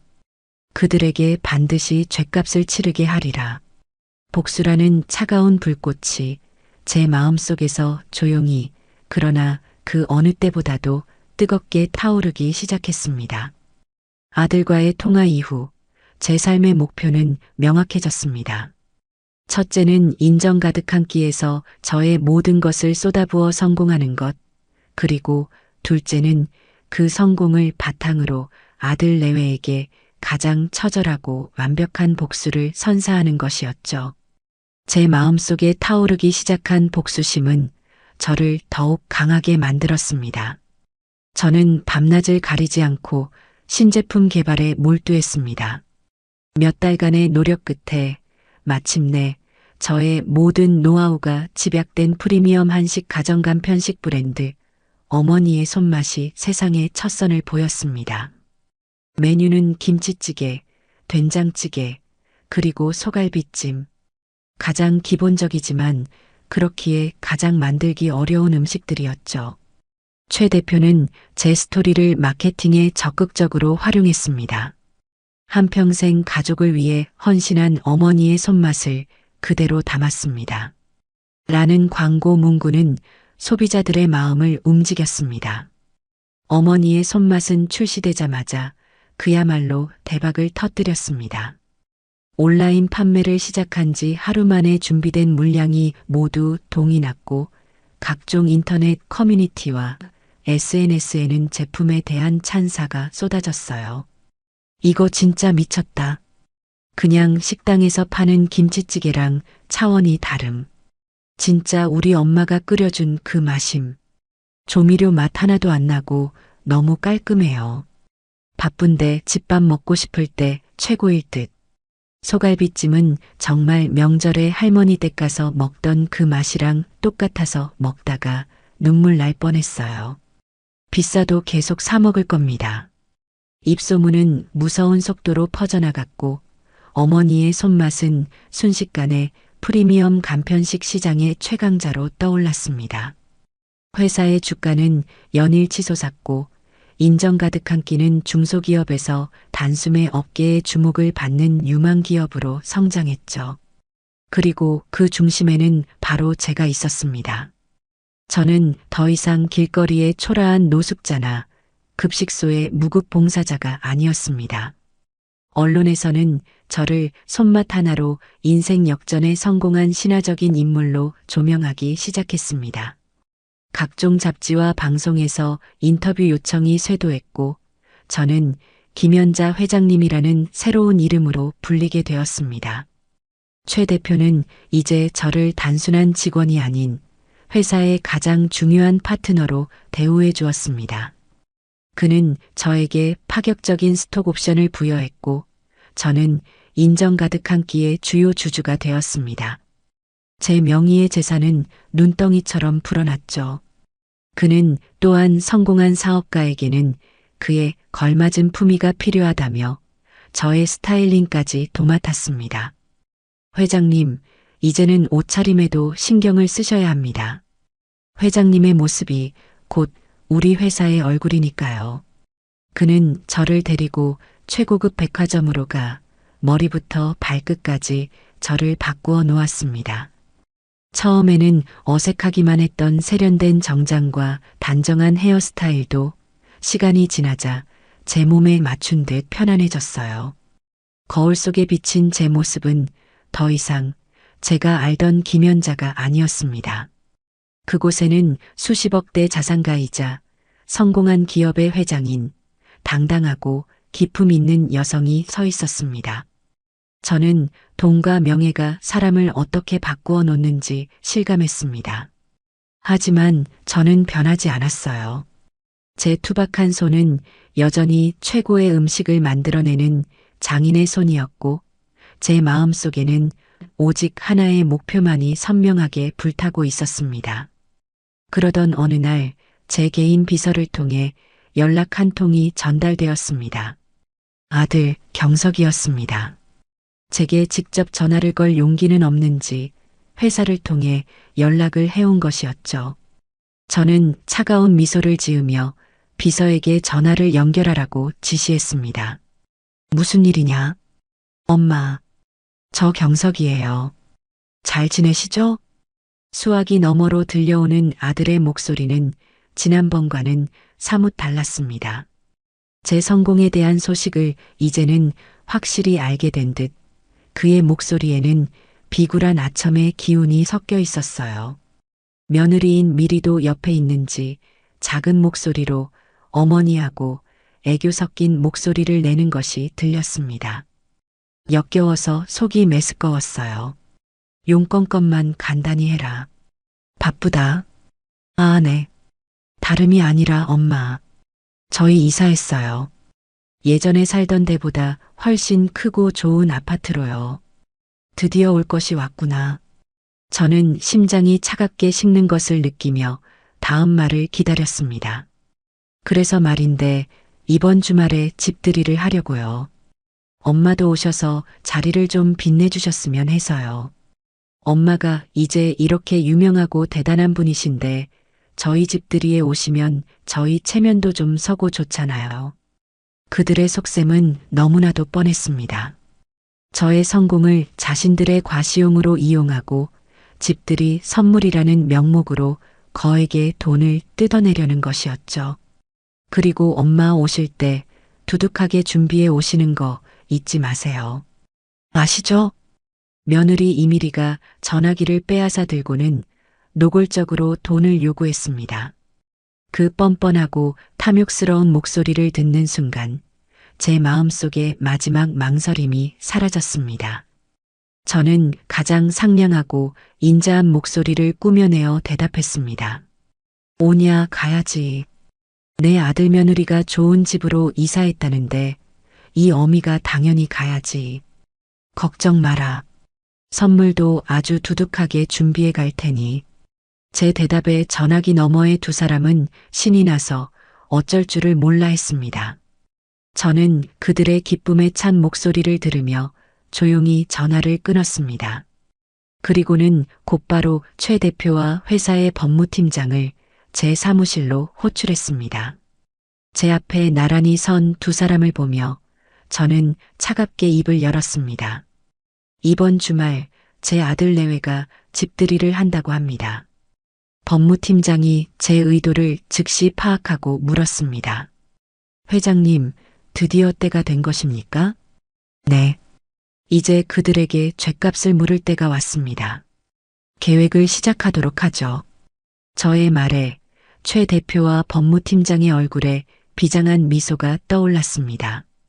우리는 그날 밤 그들의 화려한 집들이를 가장 비참한 심판의 장으로 만들기 위한 완벽한 복수 계획을 세웠습니다. 첫째, 제가 아들에게 주었던 아파트 전세금 2억 원에 대한 부당이득, 반환 청구 소송 소장을 준비한다. 둘째, 집들이 음식은 선물이라는 명목으로 우리 회사 어머니의 손맛에 최고급 케이터링 서비스로 제공하여 그들을 방심하게 만든다. 셋째, 집들이 현장에서 모든 손님들이 보는 앞에서 나의 과거와 그들의 만행을 담은 영상을 폭로한다. 마지막으로 그 자리에서 소장과 함께 수천만 원에 달하는 케이터링 비용 청구서를 전달하여 그들을 사회적으로나 경제적으로나 완벽하게 매장시킨다. 모든 계획이 완성되자 저는 창밖으로 펼쳐진 서울의 야경을 내려다보았습니다. 저를 내쫓았던 바로 그 도시가 이제는 제 발 아래에 있었습니다. 저는 나지막이 움츠렸습니다. 경서가, 미리야. 너희가 그토록 원하던 돈, 내가 아주 원 없이 뿌려주마. 너희 인생에서 가장 화려하고 그리고 가장 비참한 파티를 시작해보자꾸나. 차가운 복수심이 한여름 밤의 열기보다도 더 뜨겁게 제 온몸을 휘감고 있었습니다. 그날 아침 저는 동이 트기도 전에 눈을 떴습니다. 수십억짜리 아파트의 푹신한 침대 위였지만 지난 몇 달간 잠 못 이루며 뒤척이던 밤들과는 다른 차갑고도 맑은 정신이 제 온몸을 감싸고 있었어요. 오늘은 심판의 날이었습니다. 저는 욕실로 들어가 거울 앞에 섰습니다. 거울 속에는 더 이상 두려움에 떨던 늙고 초라한 노파는 없었습니다. 그곳에는 차가운 분노와 강철 같은 결의로 다져진 인정 가득 한 끼의 회장 김연자가 서 있었죠. 저는 제 비서가 며칠 전 최고급 양장점에서 맞춰온 옷으로 갈아입었습니다. 몸을 부드럽게 감싸는 실크 블라우스와 단정하면서도 위엄이 느껴지는 검은색 정장. 이것은 단순한 옷이 아니었어요. 오늘 제가 입고 나갈 갑옷이자 제 자신을 지켜줄 최후의 방패였습니다. 모든 준비를 마치고 거실로 나가자 최주혁 대표와 법무팀장인 박 변호사가 저를 기다리고 있었습니다. 그들의 얼굴에도 비장한 긴장감이 감돌았어요. 회장님, 준비되셨습니까? 최 대표의 물음에 저는 말없이 고개를 끄덕였습니다. 박 변호사가 서류 가방을 열어 두툼한 서류철 2개를 보여주었습니다. 하나는 부당이득 반환 청구 소장이었고 다른 하나는 케이터링 비용 청구서였습니다. 그 서류들이 오늘 제 복수를 완성시켜줄 가장 날카로운 칼이 될 것이었습니다. 우리는 말없이 서로의 눈을 바라보며 마지막 결의를 다졌습니다. 약속된 시간이 되자 우리는 아들 내외가 사는 새 아파트로 향했습니다. 강남의 신축 주상복합. 제가 쫓겨났던 낡은 아파트와는 비교도 되지 않는 화려하고 거대한 성채와도 같은 곳이었어요. 로비에서부터 보안 요원의 안내를 받아 엘리베이터에 오르는 내내 제 마음은 놀랍도록 평온했습니다.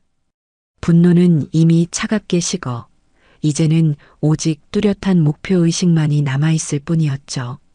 띵동. 초인종을 누르자 곧 화사한 옷을 차려입은 며느리 이미리가 버선발로 뛰어나왔습니다. 그녀는 저를 보자마자 마치 오랫동안 기다렸다는 듯 과장된 웃음을 지어 보였어요. 어머니, 어서 오세요. 아이고, 우리 회장님 행차하시는데 길이 너무 막히지는 않으셨어요? 그녀의 눈은 제 머리부터 발끝까지를 빠르게 훑으며 제가 입은 옷과 들고 있는 가방의 가격을 가늠하는 듯 했습니다. 아들 경석이도 옆에서 거들었습니다. 엄마 와줘서 고마워. 들어와 어서. 하지만 그들의 웃음은 제 뒤에 서 있는 최 대표와 박 변호사를 발견하는 순간 딱딱하게 굳어버렸습니다. 아니 이분들은 누구? 내 사업 파트너와 변호사일세. 오늘 자네들을 축하해주러 같이 왔어. 저는 태연하게 말하며 집 안으로 들어섰습니다.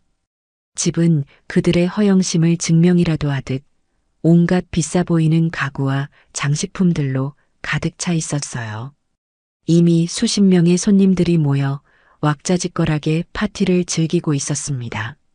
모두가 경석과 미리의 직장 동료나 친구들인 듯 하나같이 번지르르한 행색을 하고 있었죠. 그들은 갑작스러운 저희의 등장을 의아한 눈으로 쳐다보았습니다. 자, 모두들 주목해 주세요. 오늘 저희 집들이를 위해 저희 시어머님이자 인정 가득 한 끼의 김연자 회장님께서 귀한 걸음을 해주셨습니다. 미리는 금세 표정을 바꾸고 저를 손님들에게 자랑스럽게 소개했습니다. 그녀의 목소리에는 저를 성공한 시어머니로 둔 것에 대한 뿌듯함이 가득했어요. 손님들은 와, 저분이 그 유명한 분이시구나. 미리 씨, 시어머니 정말 대단하시다라며 부러움과 감탄을 쏟아냈습니다.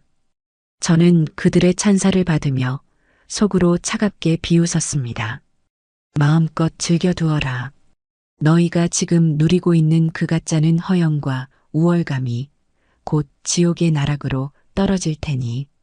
제가 약속했던 선물인 케이터링 음식들은 이미 집안의 가장 좋은 자리에 화려하게 차려져 있었습니다. 우리 회사 최고의 셰프들이 직접 출장 나와 만든 궁중 요리들이었죠.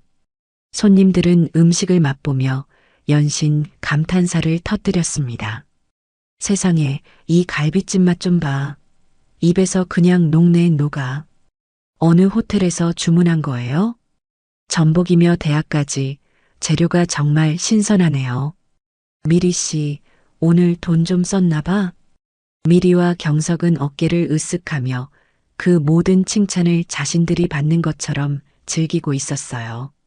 저는 그런 그들을 가만히 지켜보며 와인 잔을 들고 손님들 사이를 우아하게 거닐었습니다. 그리고 마침내 파티의 분위기가 최고조에 달했을 무렵 저는 최 대표에게 눈짓을 보냈습니다. 때가 되었다는 신호였죠. 최 대표가 거실 중앙에 설치된 대형 TV 앞으로 나섰습니다. 그는 손에 든 마이크를 가볍게 두드리며 손님들의 이목을 집중시켰어요. 잠시 주목해 주시기 바랍니다. 오늘 이 기쁜 날을 축하하기 위해 저희 김연자 회장님께서 특별한 영상을 하나 준비하셨습니다. 다 함께 감상하시겠습니다.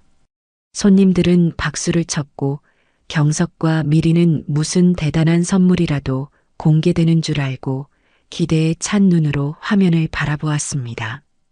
곧이어 TV 화면이 밝아지며 인정 가득한 끼에 세련된 홍보 영상이 흘러나오기 시작했습니다. 어머니의 손맛 브랜드의 성공 신화를 담은 영상이었죠. 손님들은 와, 멋지다라며 감탄했고 미리의 어깨는 하늘 높은 줄 모르고 올라갔습니다. 하지만 그 화려한 영상이 끝나기가 무섭게 화면이 갑자기 지지직거리며 바뀌었습니다. 그리고 다음 순간 화면에 나타난 것은 어둡고 지저분한 서울역 대합실의 풍경이었습니다. 날짜는 작년 8월의 어느 날 밤. 화면 속에는 한 노파가 구석 의자에 웅크리고 앉아 있었습니다. 바로 저였습니다. 잠시 후 거구의 남자가 저를 거칠게 밀치고 지나갔고 제가 손에 쥐고 있던 무언가를 잃어버리고 망연자실하는 모습이 생생하게 상영되었습니다. 식장 안의 모든 소음이 순간 멎었습니다. 사람들은 저게 무슨 영상인가 싶어 어리둥절한 표정으로 화면을 바라보았어요. 경석과 미리의 얼굴은 하얗게 질리기 시작했습니다. 영상은 계속되었습니다. 다음 장면은 땡볕 아래 무료급식소 앞에 길게 줄을 서 있는 저의 모습이었습니다.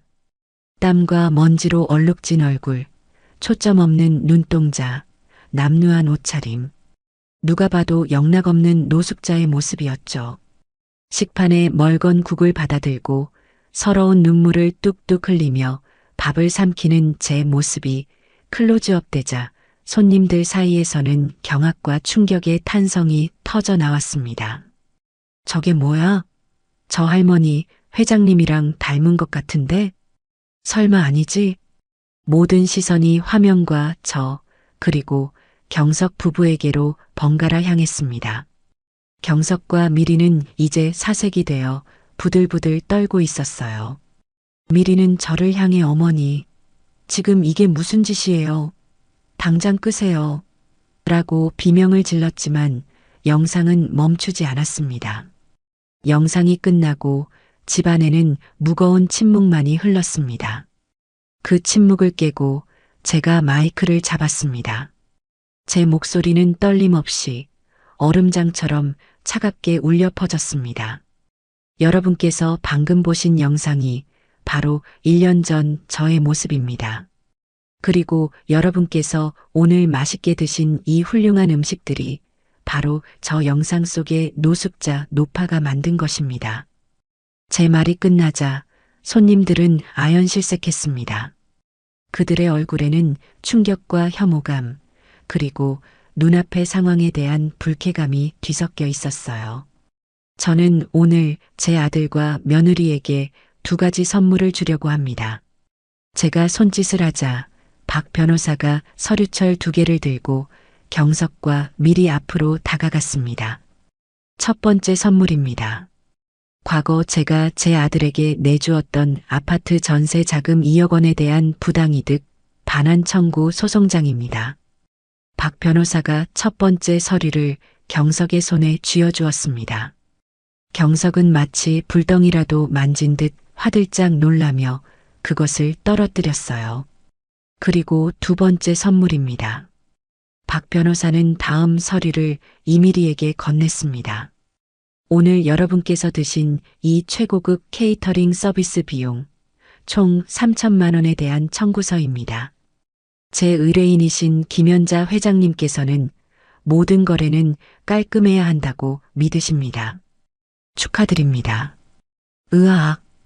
미리는 결국 이성을 잃고 비명을 지르며 그 자리에 주저앉았습니다. 경석은 얼굴을 2 손으로 감싼 채 아무 말도 하지 못했어요. 손님들은 더 이상 이 끔찍한 자리에 머물고 싶지 않다는 듯 서둘러 짐을 챙겨 도망치듯 집을 빠져나가기 시작했습니다. 그들의 눈에는 경석 부부를 향한 경멸과 조롱만이 가득했습니다. 화려했던 집들이 파티는 순식간에 가장 비참하고 끔찍한 심판의 장으로 변해버렸습니다.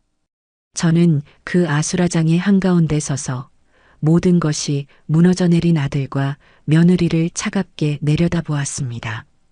이것이 바로 제가 그들에게 주는 인생 최고의 선물이었습니다. 그날의 집들이는 그야말로 아수라장이었습니다.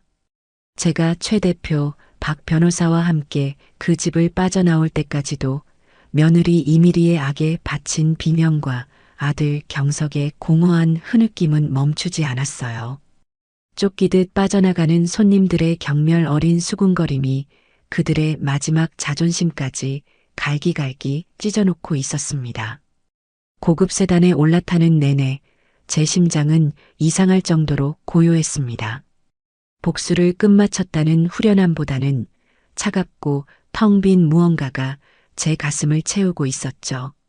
이것이 과연 제가 원했던 것일까? 하지만 이미 주사위는 던져졌고 저는 제 선택을 후회하지 않기로 했습니다. 그날 이후 아들 내외의 삶은 곤두박질 치기 시작했습니다.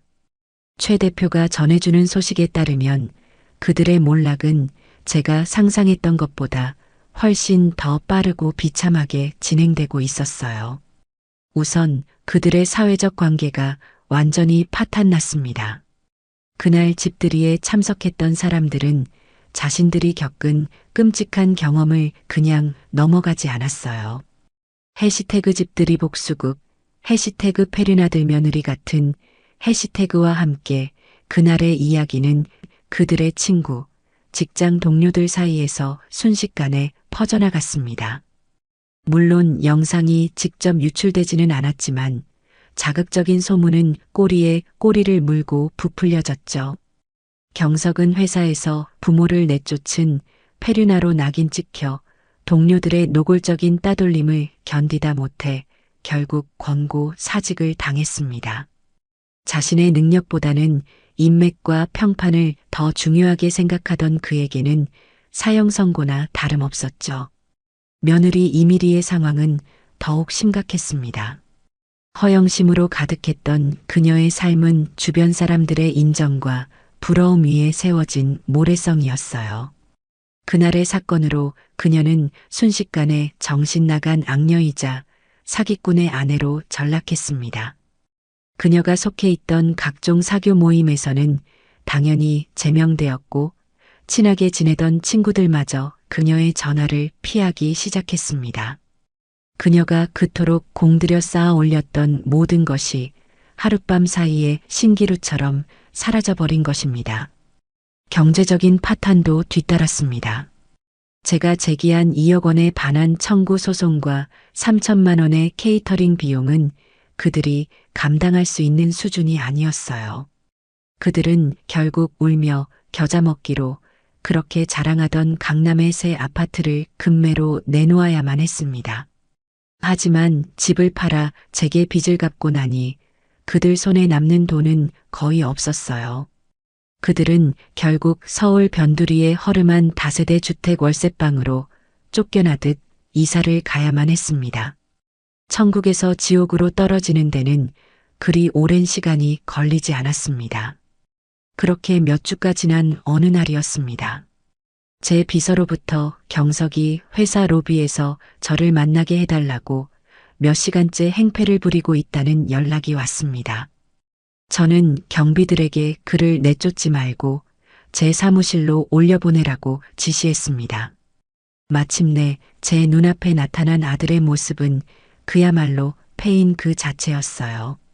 며칠은 감지하는 듯 기름진 머리, 퀭한 눈, 구겨진 옷차림. 예전에 번지르르 하던 모습은 온데간데 없었습니다. 그는 제 사무실에 들어서자마자 바닥에 무릎을 꿇고 울부짖기 시작했습니다. 엄마, 제가 잘못했어요. 제발 용서해 주세요. 네, 엄마. 그는 제 발치에 매달려 눈물 콧물을 쏟아내며 빌었습니다. 하지만 저는 그의 눈에서 진정한 반성을 읽을 수 없었어요. 그의 눈물은 자신의 죄에 대한 참회가 아니라 모든 것을 잃어버린 자신의 처지에 대한 한탄일 뿐이었습니다. 제가 정말 죽을 죄를 지었습니다.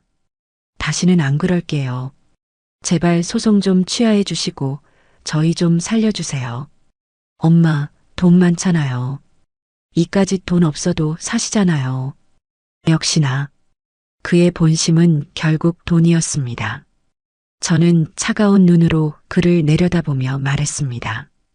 일어나라. 내 눈물은 조금도 나를 움직이지 못한다. 제 말에 경석은 울음을 그치고 저를 올려다보았습니다. 그의 눈에 원망이 서리기 시작했어요. 어떻게 아들한테 이럴 수가 있어요. 엄마 때문에 내 인생이 전부 망했어. 내가 뭘 그렇게 잘못했는데. 미리 성화에 못 이겨서 잠깐, 아주 잠깐 그런 것뿐인데 그걸 가지고 이렇게까지 사람을 망가뜨려야 했어요? 그의 입에서 쏟아져 나오는 말들은 가관이었습니다. 그는 여전히 모든 것을 제 탓, 며느리 탓으로 돌리고 있었어요. 자신의 어리석음과 비정함에 대해서는 조금도 깨닫지 못하고 있었습니다. 저는 깊은 실망감에 한숨을 내쉬었습니다. 이 녀석은 아직도 멀었구나. 징벌만으로는 부족하구나. 마지막 가르침이 필요하겠구나. 저는 그가 모든 변명과 원망을 쏟아내고 지쳐서 헐떡일 때까지 가만히 기다려 주었습니다. 그리고 마침내 그가 조용해졌을 때 저는 책상 서랍에서 얇은 서류 한 장을 꺼내 그에게 내밀었습니다. 이게 뭐예요? 입사 지원서다. 네. 경석은 이해할 수 없다는 표정으로 저를 쳐다보았습니다. 너가 진정으로 네 잘못을 뉘우치고 너가 버린 어미에게 용서를 구하고 싶다면 돈이 아니라 땀으로 증명해라.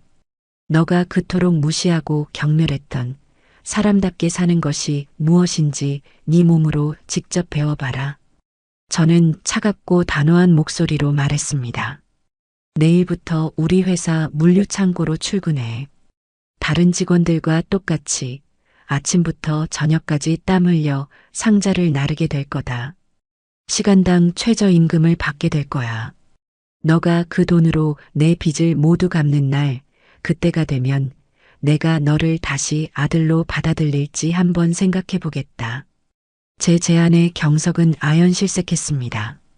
번듯한 사무직으로만 일해왔던 그에게 육체 노동은 상상조차 해보지 못한 일이었을 겁니다. 지금 저더러 막노동을 하라는 말씀이세요? 선택은 너의 몫이다. 이 지원서를 쓰고 새로운 삶을 살든 아니면 이대로 영원히 내 눈앞에서 사라지든 스스로 결정해라. 저는 그 말을 끝으로 자리에서 일어나 사무실을 나섰습니다. 제 등 뒤로 입사 지원서 한 장을 손에 쥔 채 망연자실하게 앉아있는 아들의 모습이 보였어요. 그것이 제가 그에게 줄 수 있는 마지막 자비이자 가장 혹독한 형벌이었습니다. 복수가 끝난 후 제 마음에는 한동안 허탈함과 공허함이 맴돌았어요. 제 인생을 그토록 고통스럽게 만들었던 이들에게 죗값을 치르게 했지만 제 상처가 완전히 사라진 것은 아니었어요. 최주혁 대표는 그런 저를 위로하며 새로운 목표를 제시해 주었습니다. 회장님, 이제 회장님 개인의 복수는 끝났습니다. 하지만 세상에는 여전히 제2, 제3의 김연자가 존재합니다. 이제는 회장님의 성공과 능력을 그 사람들을 위해 쓰는 것은 어떻겠습니까? 그의 말은 제 마음을 움직였어요. 그래, 나 혼자 잘 먹고 잘 사는 것은 진정한 행복이 아닐지도 모른다. 내가 겪었던 그 끔찍한 고통을 다른 누군가는 겪지 않도록 도와주는 것. 그것이야말로 내 남은 인생을 걸 만한 가치 있는 일이라는 생각이 들었습니다. 저는 제 사재의 상당 부분을 출연하여 어머니의 손맛 재단을 설립했습니다. 재단의 목표는 명확했습니다. 저처럼 가족에게 버림받고 사회에서 소외된 노인들에게 안전한 거처와 일자리를 제공하여 그들이 다시 자립할 수 있도록 돕는 것이었죠. 우리는 서울 외곽에 작은 건물을 매입하여 노인들을 위한 쉼터와 직업훈련 시설을 만들었습니다. 그리고 인정 가득한 끼의 제2공장을 그 근처에 설립하여 재단을 통해 교육받은 어르신들을 우선적으로 채용했습니다. 재단 설립 소식이 알려지자 전국 각지에서 수많은 사연을 가진 어르신들이 저희를 찾아왔습니다. 저는 그들의 이야기를 하나하나 들어주며 그들의 아픔에 공감했습니다. 그리고 그들에게 말해주었죠. 당신들은 결코 쓸모없는 존재가 아니라고, 당신들의 오랜 경험과 지혜는 그 무엇과도 바꿀 수 없는 소중한 자선이라고. 재단은 단순한 구호시설이 아니었습니다. 그곳은 절망에 빠진 이들이 다시 희망을 꿈꾸고 서로의 상처를 보듬어주는 따뜻한 공동체, 새로운 가족이 되어 주었습니다. 한편 아들 경석에 대한 소식은 간간히 공장장을 통해 전해 들었습니다. 그는 결국 제 제안을 받아들여 물류창고에서 상자를 나르는 일을 시작했다고 합니다. 처음 한 달은 매일같이 곡소리를 내며 힘들어했고 몇 번이고 그만두려 했다고 해요. 하지만 그는 결국 포기하지 않았습니다. 쫓겨나듯 이사간 월세방의 보증금과 밀린 생활비를 감당하기 위해서는 그 일이라도 감지덕지해야 하는 처지였기 때문이죠. 그렇게 몇 달이 지났습니다. 어느 날 퇴근 후 사무실에 돌아오니 제 책상 위에 낡은 봉투 하나가 놓여 있었습니다. 봉투 안에는 꼬깃꼬깃한 지폐 몇 장과 함께 서툰 글씨로 쓴 쪽지 한 장이 들어 있었어요. 죄송합니다. 경석이었습니다. 그가 땀 흘려 번 첫 월급의 일부를 제게 빚을 갚겠다며 두고 간 것이었죠. 저는 그 세 글자를 한참 동안이나 가만히 들여다보았습니다. 그 짧은 글자 속에서 저는 처음으로 아들의 희미한 진심을 느낄 수 있었습니다. 물론 그가 저지른 죄가 이 쪽지 한 장으로 씻길 수는 없을 겁니다. 우리의 관계가 예전으로 돌아갈 수도 없겠죠. 하지만 저는 그 쪽지를 버리지 않고 제 책상 가장 깊은 곳에 넣어두었습니다. 어쩌면 아주 오랜 시간이 흐른 뒤에 제가 그를 용서할 수 있는 날이 올지도 모른다는 작은 희망을 품어보면서요. 시간이 흘러 재단 설립 1주년이 되는 날이었습니다. 저는 재단이 운영하는 식당에서 저의 새로운 가족들과 함께 조촐한 기념 파티를 열었습니다. 식당의 가장 큰 테이블에는 제가 손 내밀어준 수많은 어르신들과 저를 언제나 든든하게 지지해주는 최 대표와 인정 가득 한 끼의 직원들, 그리고 재단의 젊은 사회복지사들이 함께 둘러앉아 웃음꽃을 피우고 있었어요. 테이블 위에는 저희 공장에서 생산된 어머니의 손맛 제품들로 차려진 풍성한 음식들이 가득했습니다. 모두가 함께 만들고 함께 나누는 행복한 밥상이었습니다. 저는 그 모습을 바라보며 제 평생 처음으로 느껴보는 충만한 행복감에 휩싸였습니다. 저는 와인 잔을 들고 자리에서 일어났습니다. 그리고 저를 바라보는 따뜻한 눈빛들을 향해 진심을 담아 말했습니다. 제가 가장 힘들고 외로웠을 때 저를 살린 것은 한 그릇의 따뜻한 밥이었습니다. 밥은 그저 배를 채우는 음식이 아니라 사람의 마음을 위로하고 다시 일어설 힘을 주는 희망이라고 믿습니다. 여기 계신 모든 분들이 바로 저의 희망이고 저의 가장 소중한 가족입니다. 여러분이 있어서 저는 더 이상 외롭지 않습니다. 감사합니다.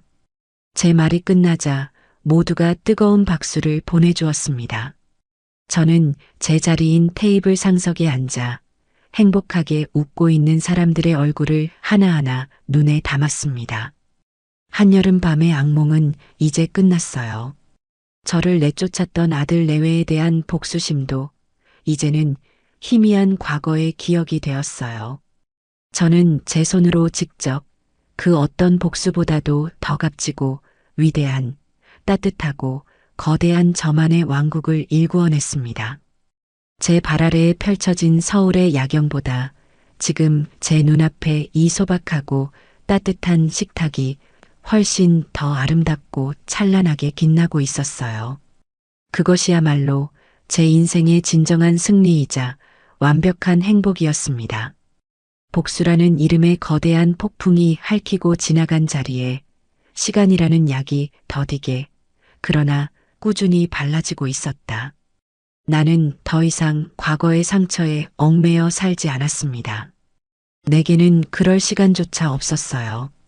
어머니의 손맛 재단은 하루가 다르게 성장했고 나는 눈코 뜰 새 없이 바쁜 나날을 보내고 있었습니다. 재단은 이제 단순히 노인들에게 쉼터와 일자리를 제공하는 것을 넘어 그들의 삶 자체를 기록하고 보존하는 새로운 사업을 시작했습니다. 이름하여 할머니 손맛 전수 사업. 전국 각지에 숨어 있는 평생을 부엌에서 살아온 할머니들의 레시피와 그 안에 담긴 인생 이야기를 기록하여 한 권의 책과 다큐멘터리로 만드는 거대한 프로젝트였죠. 어느 맑은 가을날 나는 프로젝트의 일환으로 강원도의 작은 산골 마을을 찾았습니다. 그곳에는 90이 넘은 연세에도 홀로 텃밭을 가꾸며 된장을 담그는 한 할머니가 살고 계셨어요. 굽이굽이 산길을 돌아 도착한 할머니의 댁은 흙냄새와 구수한 장 냄새가 정겹게 어우러진 시간이 멈춘 듯한 공간이었습니다. 할머니는 수줍은 미소로 우리를 맞이해 주셨고 저는 할머니의 부엌에 앉아 두런두런 이야기를 나누기 시작했습니다. 할머니, 이 된장은 어떻게 이렇게 깊은 맛이 나요? 저희 회사 연구원들이 아무리 분석을 해도 이 맛을 못 내던데.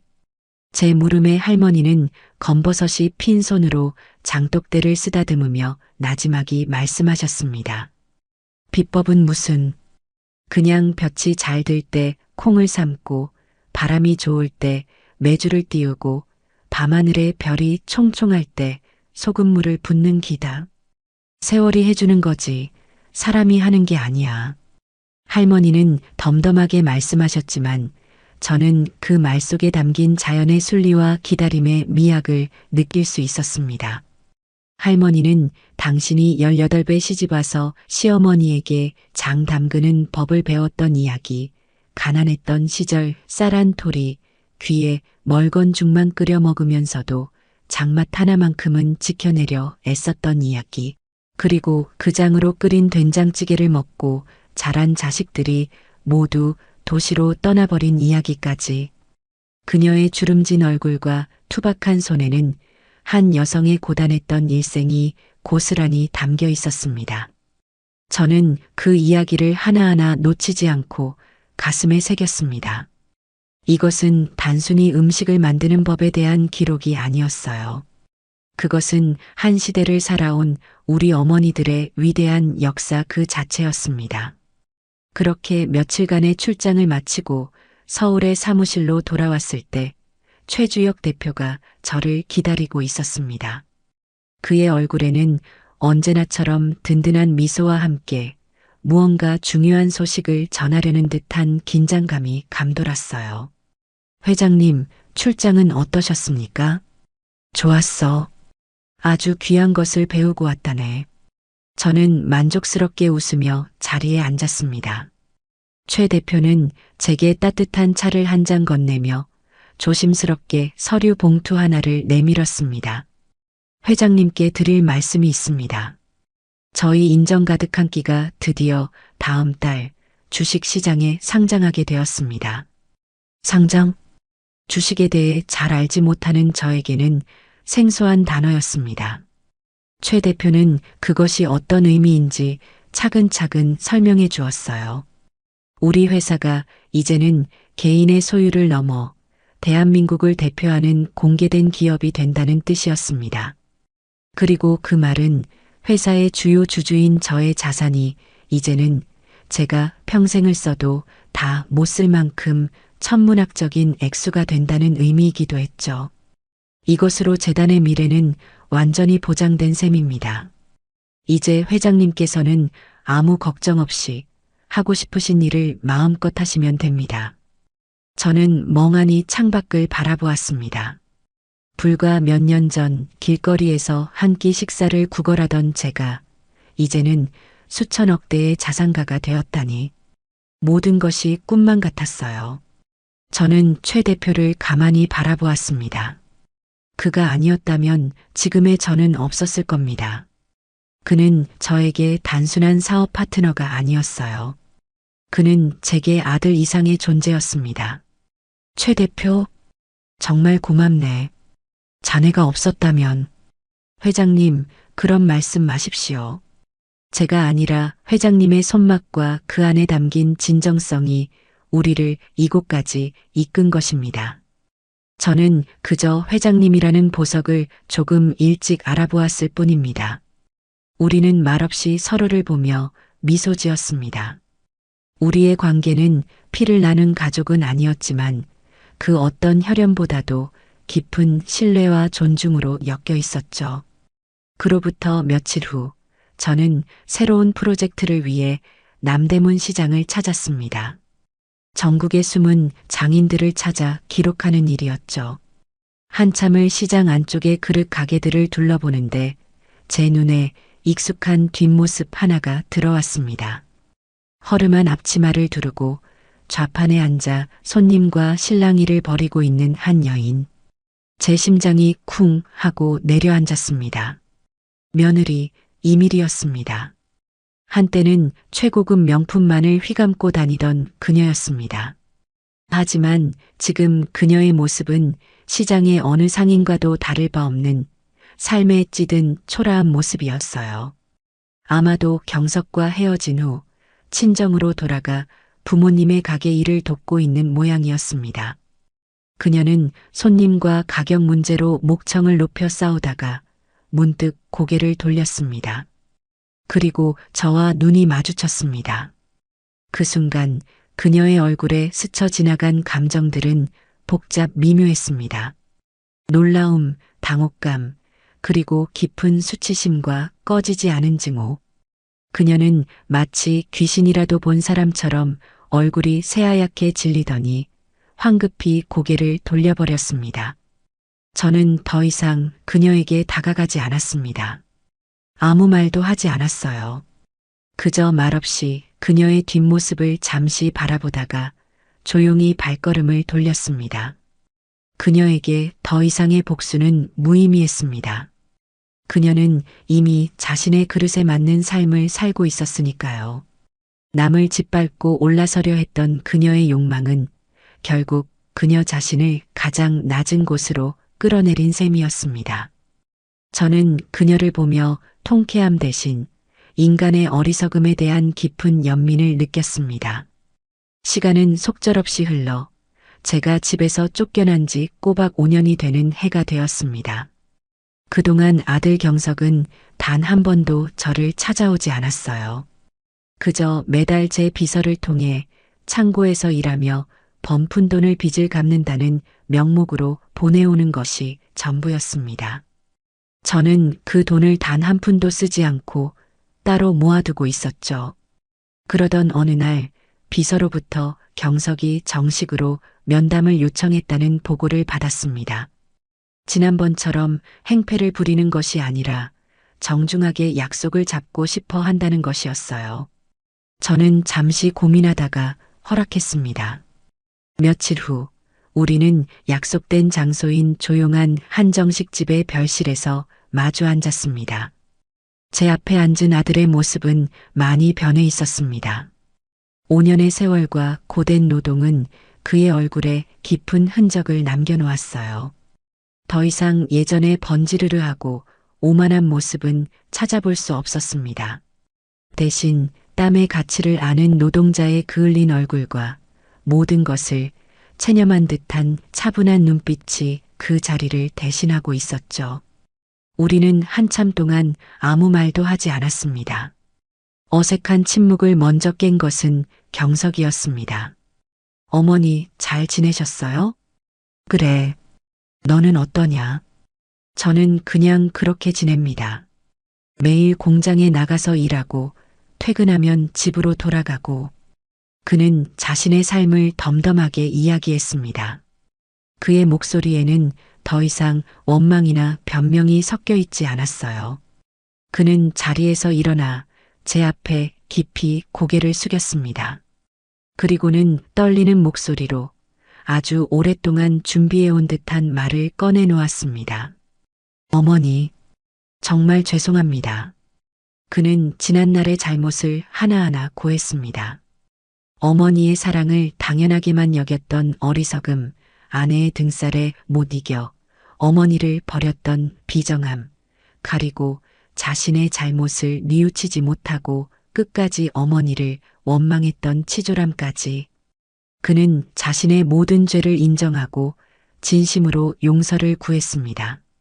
그의 눈에서는 뜨거운 눈물이 쉴 새 없이 흘러내렸습니다. 제가 지금껏 갚은 돈이 어머니의 상처에 비하면 아무것도 아니라는 것을 압니다. 하지만 이것은 제가 지난 5년간 어머니께 죄송한 마음을 담아 피땀 흘려 모은 것입니다. 그는 품 안에서 낡은 통장 하나를 꺼내 제게 건넸습니다. 그가 매달 보내왔던 돈이 고스란히 모여있는 통장이었습니다. 저는 그 통장을 말없이 받아들었습니다. 그리고는 제 가방에서 조용히 서류 한 장을 꺼냈어요. 그것은 5년 전 제가 아들에게 빚을 강제했던 차용증 원본이었습니다. 저는 그 서류를 아들이 보는 앞에서 천천히 그리고 단호하게 갈기갈기 찢어버렸습니다. 경석아, 내 빚은 이걸로 다 갚은 것으로 하마. 저는 찢어버린 서류 조각을 테이블 위에 내려놓고 그가 건넨 통장을 다시 그의 앞으로 밀어주었습니다. 그리고 이 돈은 너가 번 돈이다. 나는 단 한 푼도 받지 않겠다. 그러니 이제 이 돈으로 너와 우빈이의 미래를 위해 쓰거라. 우빈이? 제 입에서 손주의 이름이 나온 것은 5년 만에 처음이었습니다. 그 이름이 나오는 순간 경석은 결국 참았던 울음을 터뜨리며 오열하기 시작했습니다. 어쩌면 그는 제가 손주의 안부를 물어봐주는 그 순간을 가장 간절하게 기다렸는지도 모릅니다. 저는 그날 아들을 용서했습니다. 완벽한 용서는 아닐지라도 더 이상 그를 미워하지 않기로 결심했습니다. 그것이 저 자신을 과거의 족쇄로부터 해방시키는 유일한 길이라는 것을 깨달았기 때문입니다. 또다시 시간이 흘렀습니다. 어느 주말 오후 저는 재단이 운영하는 직업훈련센터의 주방에 서 있었습니다. 오늘은 제가 직접 새로 들어온 어르신들에게 저의 된장국 비법을 전수해주는 날이었죠. 주방 안은 구수한 된장 냄새와 사람들의 활기찬 웃음소리로 가득했습니다. 자, 다들 이리 와서 맛 좀 봐요. 된장은 이렇게 구수하게 풀어야 제맛이 나는 거야. 제가 어르신들을 가르치고 있는데 주방 문이 열리며 경석과 훌쩍 자란 우빈이가 들어왔습니다. 이제 중학생이 된 우빈이는 제법 어른 티가 났어요. 그들은 오늘 재단에 봉사활동을 하러 온 것이었습니다. 할머니, 안녕하세요. 우빈이가 어색하지만 예의 바르게 저에게 인사를 했습니다. 저는 말없이 미소를 지으며 고개를 끄덕여 주었어요. 경석은 아무 말 없이 앞치마를 두르고 주방 구석에서 설거지를 시작했습니다. 우빈이는 그런 아빠를 도와 어르신들에게 밥을 퍼주는 일을 맡았죠. 우리는 많은 대화를 나누지 않았습니다. 하지만 그 침묵 속에는 과거에는 없었던 편안함과 잔잔한 온기가 흐르고 있었어요. 저는 끓고 있는 된장국을 국자로 휘저으며 그 광경을 가만히 바라보았습니다. 나를 지옥으로 내몰았던 한 그릇의 음식, 그리고 이제는 수많은 사람들에게 희망을 주는 한 그릇의 음식, 고통스러웠던 과거와 따뜻한 현재가 이 구수한 된장국 한 그릇 안에서 기묘하게 어우러지는 듯 했습니다.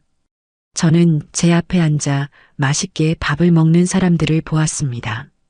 저를 존경의 눈빛으로 바라보는 직원들, 저의 든든한 동반자인 최 대표, 묵묵히 땀 흘려 일하는 아들의 뒷모습, 그리고 어색하게나마 제 곁을 맴도는 손주의 모습까지.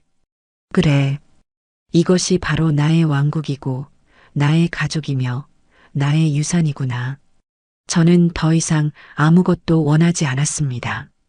한여름밤의 복수는 끝났고 제 마음에는 그 어떤 상처의 흔적도 없이 오직 충만한 평화와 감사만이 가득했어요. 저는 제 손으로 직접 세상에서 가장 따뜻하고 맛있는 행복을 끓여낸 진정한 여왕이었습니다.